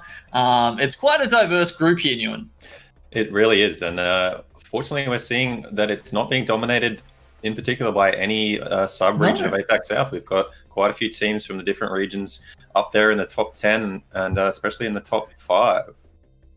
Yeah, it's great. And we'll have a look at the leaderboard now to see which ones of those really are pulling. And it actually looks like we've got a very interesting scenario happening where we've got one team, Myth Team 2, still managing to maintain onto their lead at #1 position, but the other teams have caught up. So Made in Thailand Team 2 is at 57 points, but then we have a 3-way tie, 2nd, 3rd, and 4th between Thornberry Esports, Lynx, and EXO, with AFAIM only 10 points behind them. And we've got Dreamfire and then Made in Thailand Team 1 at 36 points. They're quite a far way behind, but as was proven earlier, one good game can easily garner you 26 or more points if you get enough kills, which may not give them the opportunity to come into first, as we quite often see Made in Thailand Team 2 get kills, even if they don't get placement points. But they do have a chance still to come up and get into the top 2, 3, 4, or even 5. The top 10, however, is very close. It is. It's incredible that at this point in the game, we've got 3 people, sitting there on 52 points altogether. That's going to make for a really exciting finish here. I am so interested to see as we finish off this map on World's Edge. It's going to be so. We'll have. Let's think about where these teams are going to be dropping, right? You've got Thornbury going over to Overlook, Lynx. Help me out here. Myth Team 2 are going to be dropping. Let me check my spreadsheet, Nguyen. Off the top of my head, Containment. Sorry, Sorting Factory on World's Edge. Yep. So they'll be looking to get a lot of loot and then just to maintain their position, which unfortunately for them, they actually do need to make sure they're getting kills probably and placement points to ensure that none of the teams beneath them, which are only 5 points up behind, come in and steal their first place point that they've held the entire night. Yeah, and as we talked about before, it's the top 5 teams that pay out. So, if you're not in that top block of 4 at the moment, EXO, Lynx, Thornbury, and Myth 2, it's going to be hard. It's going to be very hard. AFAIM at 42 have got a chance, but they would really have to frag out to push up higher, considering how consistent these other teams have been and how, how many points you might expect them to get in this last game. That said, last game can be a bit chaotic as well, right? Like you can see all the teams just going for it. Yeah, because the teams down below, especially the ones that have no chance of making it into the places, the positions that pay out money, they've got nothing to lose. They're probably just going to go for it. Try and get kills, try and get a showing, try and move up the leaderboard a little bit, and that could throw the top teams out, or it could feed them kill points. Yeah, why not, right? And yeah, you just got to hope that you're one of the teams that's around to, pick up the pieces when they do fall your way. We look down the bottom of the leaderboard, actually, which we haven't seen much yet, and there's teams like Team Strix and Playground Esports on 3 and 2 points, respectively.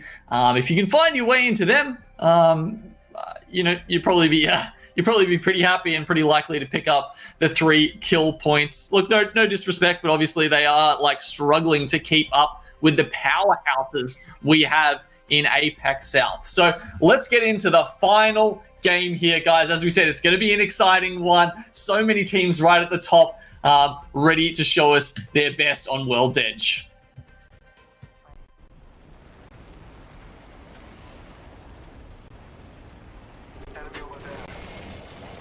I will be interested to see if any of those teams that are on the lower half of the leaderboard do try and contest anyone else off drop, or whether we're just going to see the standard game where everyone drops at their set location and then loots up and plays for the end game. Well, immediately we can see that there does seem to be. I mean, who was that? EX? No. There's a team at Countdown who seems to be messing with someone else at Lava Fissure, and 2 teams did drop at Lava City as well. So it's heating up. It's heating up around the lava. You know, fire and ice here on World's Edge, but it looks like unhappy with. They've been chased out and they've gone straight to Lava Fissure. Whoever was that? Whoever it was, I can't remember who we saw. There we go, Perhelion. Yes, nice work.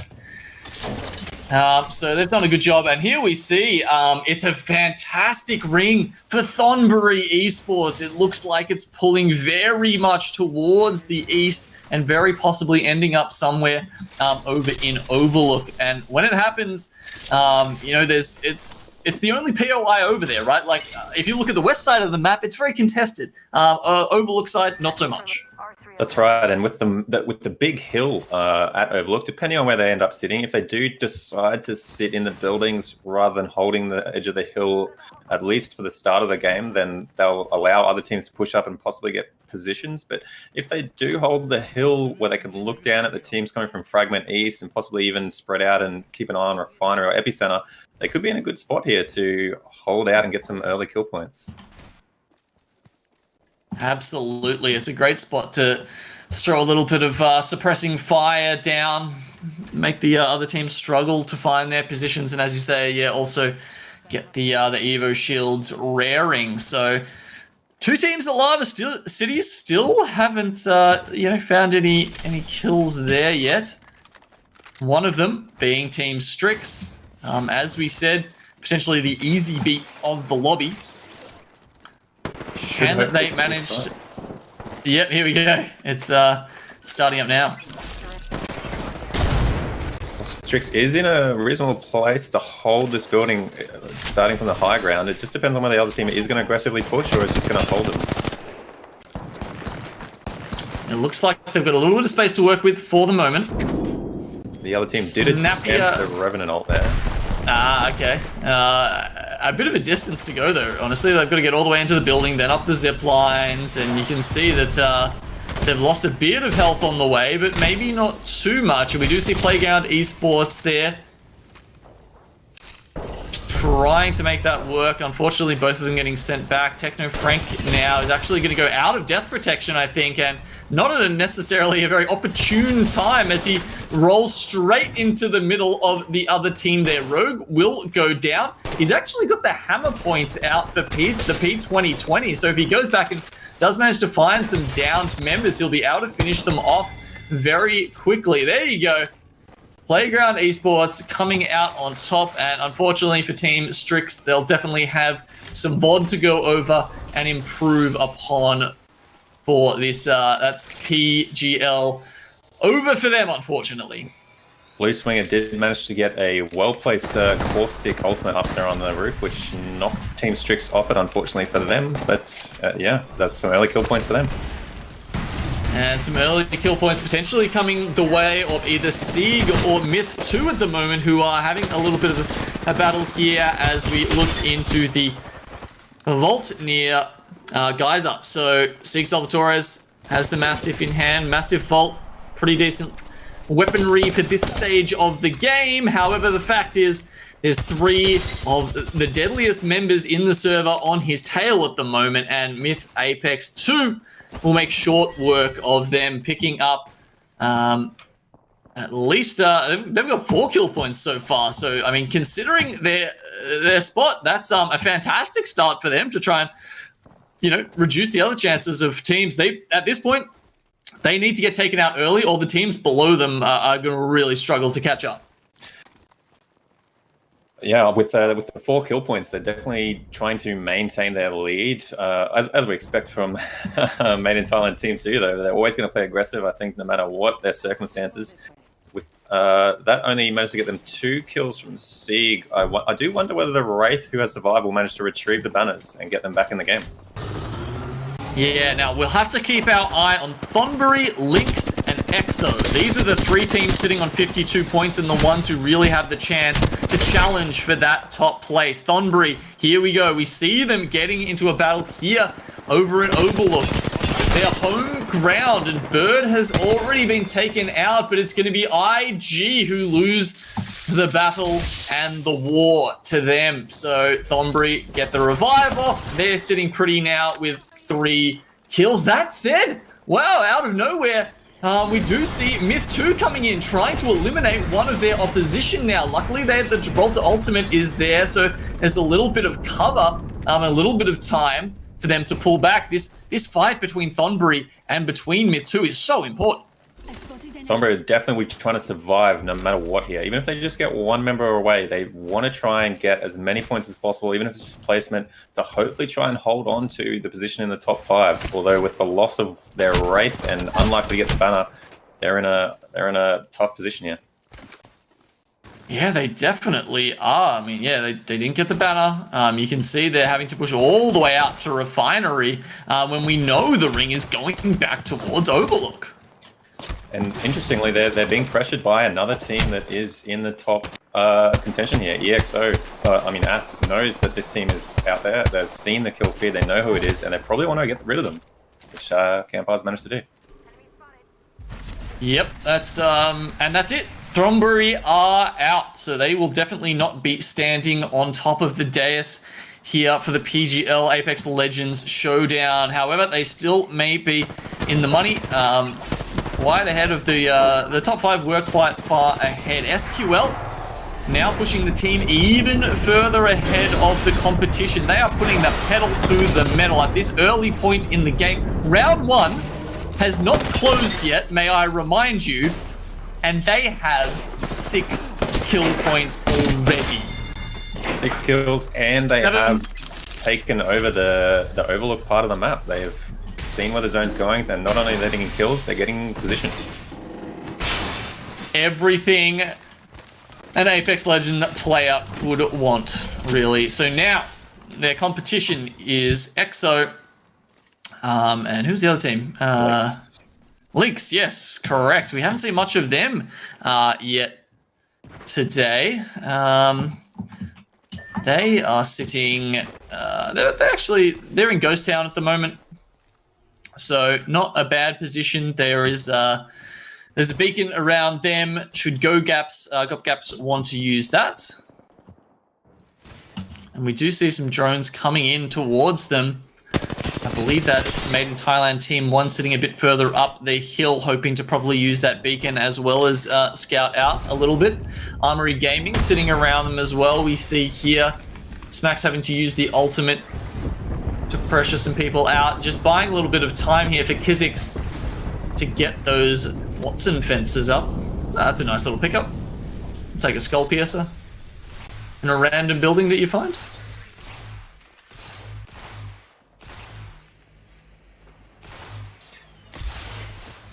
So there's 3 teams there sitting in Ghost Town, and we do have Myth on top of the hill, just waiting for that to come in. Have any of them scanned the ring yet? Just having a look around to see if that's happened. And yeah, it is actually going towards. It's going to be somewhere in between Ghost Town and Overlook. This ending circle. Having a look at Headhunters here, who really popped off over the weekend, an online tournament, and would have been coming into this, heads held high, but they have suffered a little bit recently.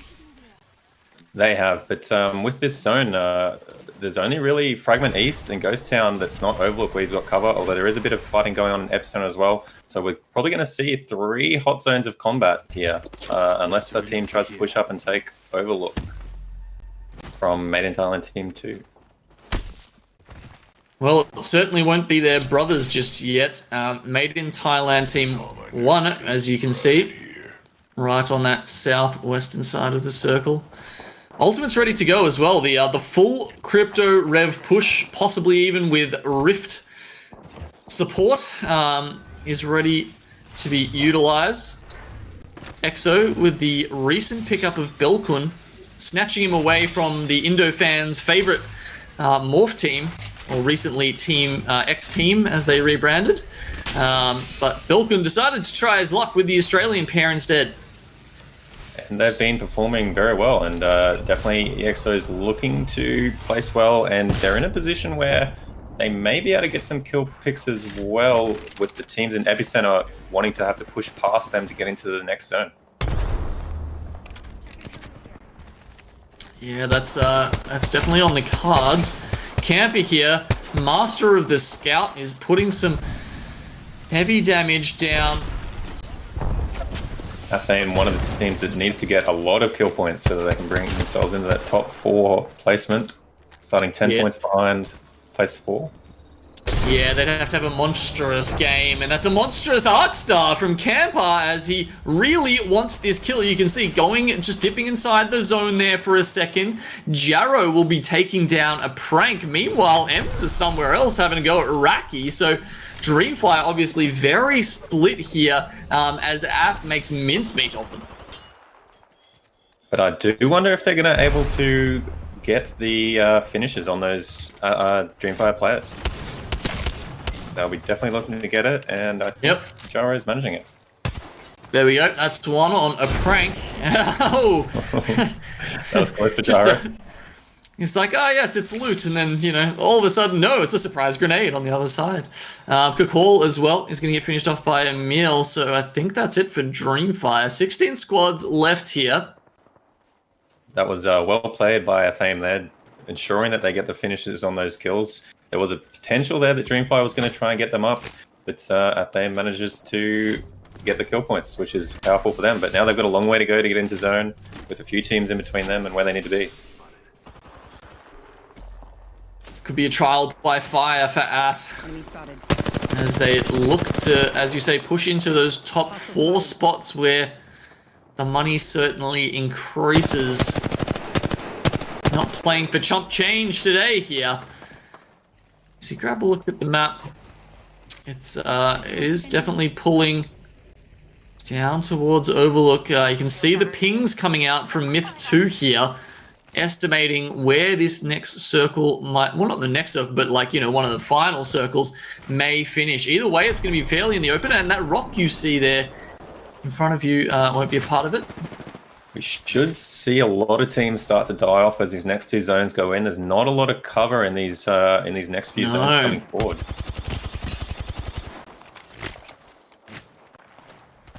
Definitely not. EXO holding high ground for the moment, using it to their advantage to really pump some good damage in and get them in a good stead as we push into the latter half of this last game here, game 6 for the PGL Apex Legends Showdown. Dexter is going to take down Zero, and that's huge. You've got to remember, EXO are one of the ones that have the chance here to really do some damage and make their way up the standings.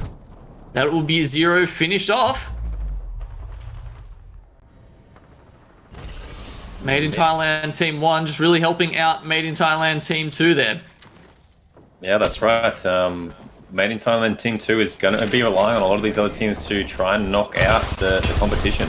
Athame really wants to try and hold underneath here to get into zone, although I do worry that that'll put them in a position later, depending on where the circle falls, that they'll have trouble getting out of. Yeah, you don't want to be in a place where you cannot extricate yourself and find a better position further on in the circle. Malakaz doing okay there, and also grabbing a kill onto MT, so now it seems like EXO even less likely. Yep, they're completely gone. So now it's really up to Lynx. I think are the only one of those teams sitting on 52 points at the start of this game that have any kind of chance, but at this point, even that's slipping away, considering the huge amount of kill points already on the side of Myth 2.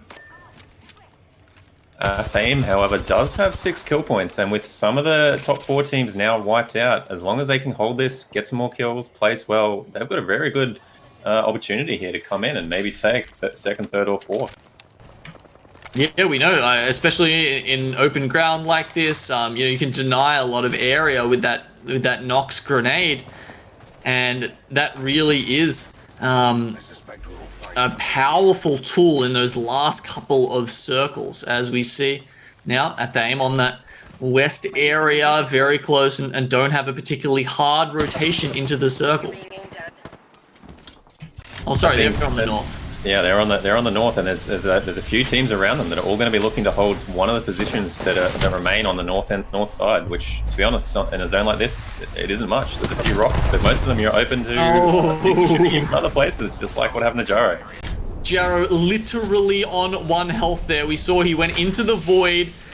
With that portal, he didn't really have any other option, and he didn't know what he was going to expect on the other side of it. He comes out, gets absolutely murdered. It was definitely not safe. Has to come back and say, sorry guys, we just wasted the rift. It's not going to get us anywhere, really. And now we've got to worry about this team on our east, too, who's blocking the tunnel. And that's Lynx, I believe. And with the portal used up, unless they can take it now and hopefully hope that it's free on the other side, they're going to have to walk this in, perhaps, and hope that there's a spot that they can take or push someone off.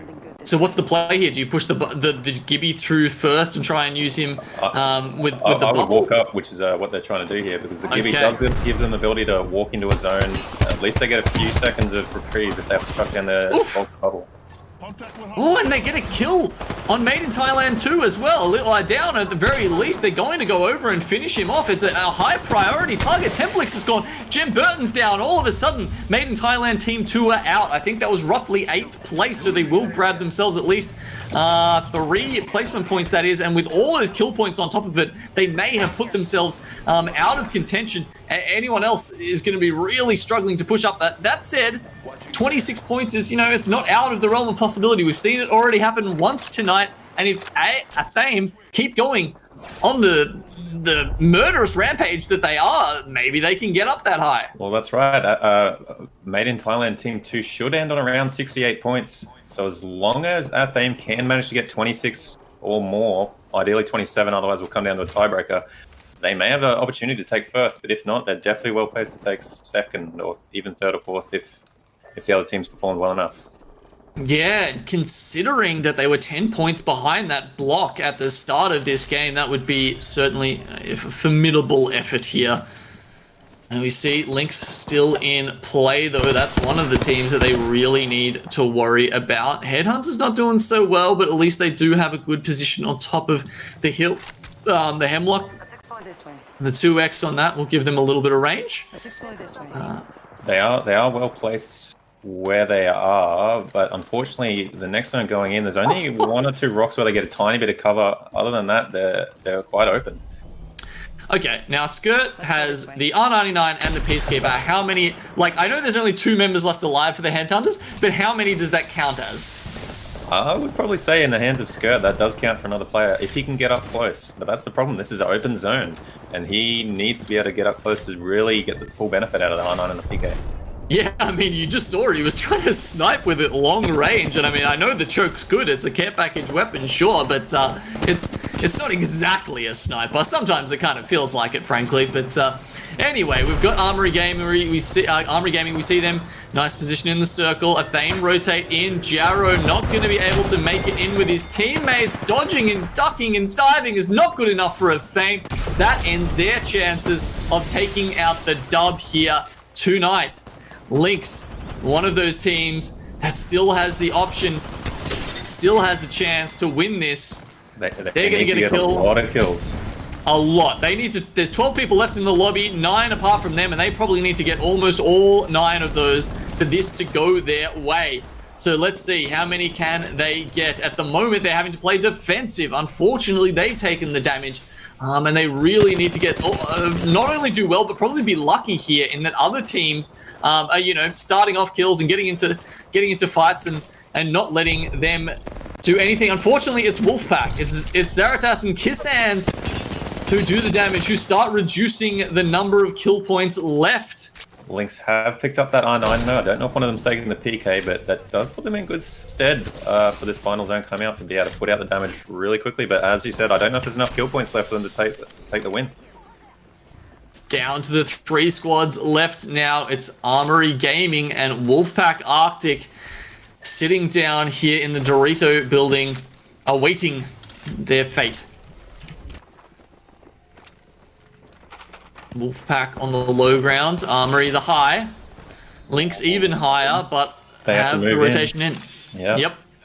This is really up to any team, although Lynx is probably not in the best position here trying to move in. Yeah, they're going to have to deal with a couple of Watson fences, and we see now, there we go, the ultimate comes out from Saiyajin God. The defensive bombardment, they will go for this southern side of the circle, and they do make it in here pretty safely. If they see any damage coming out of the defensive bombardment, that might be time for them to push, but it's going to be Armory Gaming and Wolfpack actually grabbing the kills. They need them. They need every single one of these kills that they can grab, but at the very least, it looks like Lynx is going to take the victory, and I think, is that their second victory for tonight? They definitely came out with 6 kill points.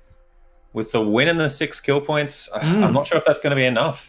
Made in Thailand Team 2 didn't place well, but they did have a lot of kills in that game. This is going to be down to the wire, but I think Lynx has definitely... I think Lynx has secured quite possibly position 2, but we'll find out soon, hopefully. Yeah, look, we'll wait for the scoreboard to come up, and we will share that with you guys. But like, let's just have a bit of a think back tonight, Nguyen, on what we have seen here. You know, amazing scenes. It's a much closer lobby than we're used to, frankly. Over the last couple of months, we have seen runaway lobbies, and I think part of that is the big prize that's been on the line here that PGL have put up. I think we talked about it in some of those early games where we saw a bit of a change in pace, and these teams maybe, you know, taking it a bit more seriously, potentially taking it a bit more seriously, or getting more practice in, playing with their team a lot. I'm quite happy to see that the quality of gameplay from a lot of the teams has improved, coming into that final game with potentially 4 or 5 of the teams in place to take the win. It's honestly, it's really good, and personally, I'm quite happy to see that the Oceania teams have pulled back and have done quite well in this tournament compared to some of the others. Yeah, it is.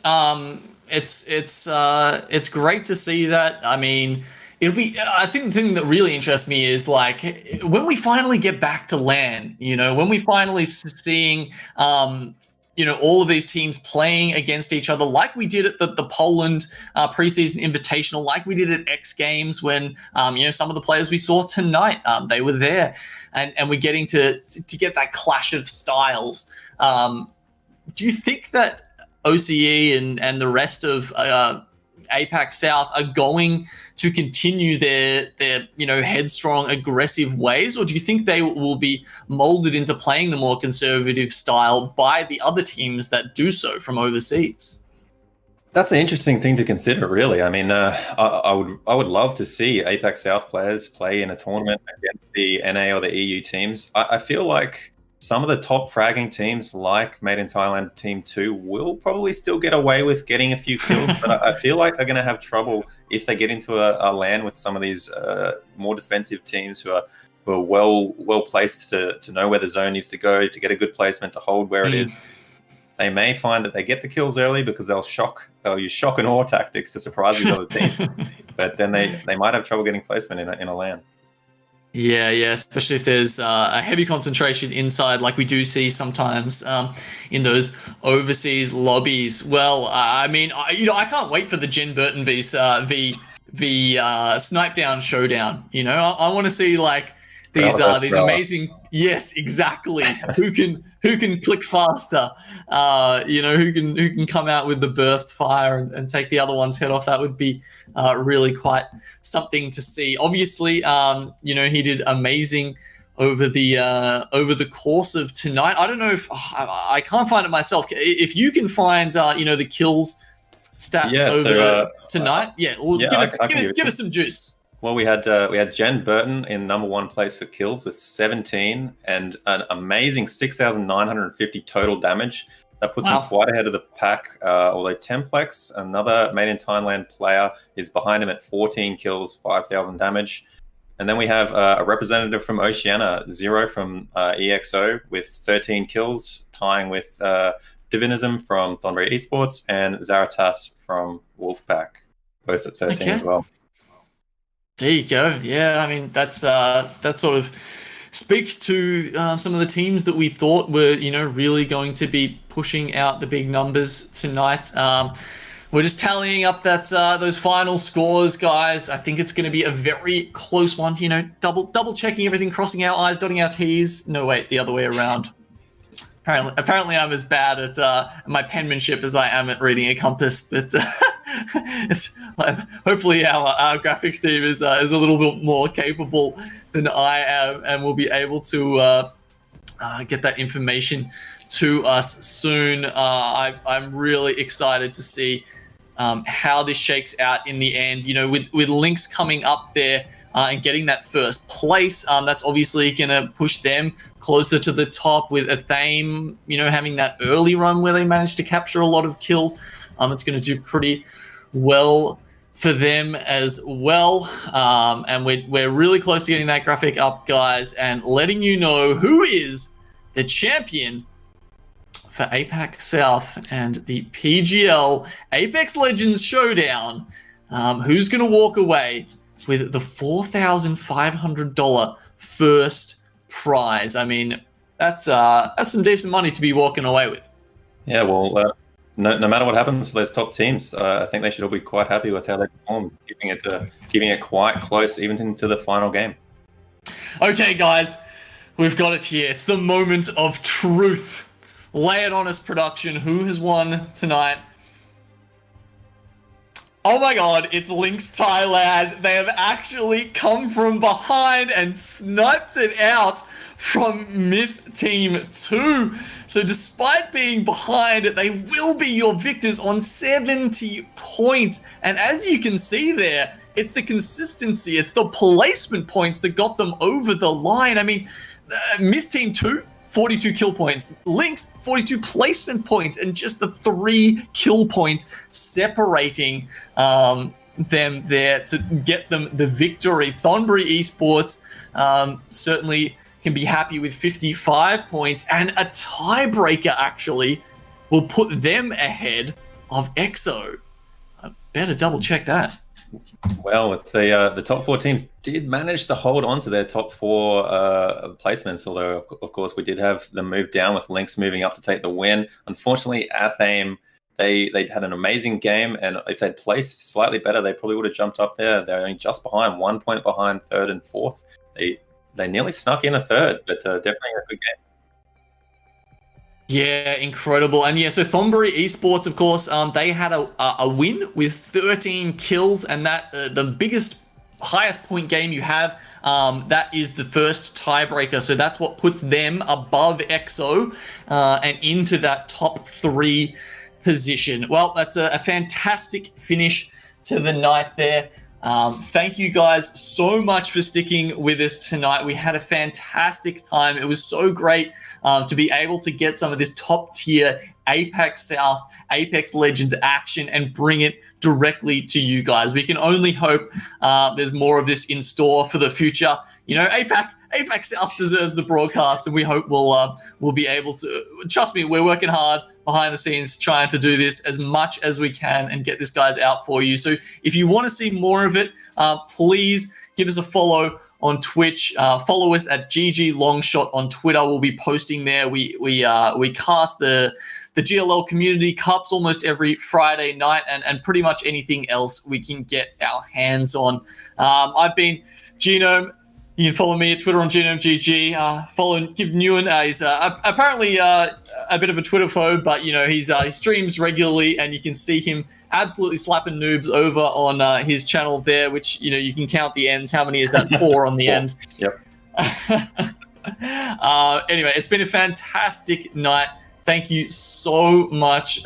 Big shout out to our production team behind Roots and Zen Yida on the obs for us, and we had Swifty also helping us out with the production tonight, which is why everything looks so fancy and wonderful. So thank you guys for sticking with us. I hope you really enjoyed the show, and we'll see you next time.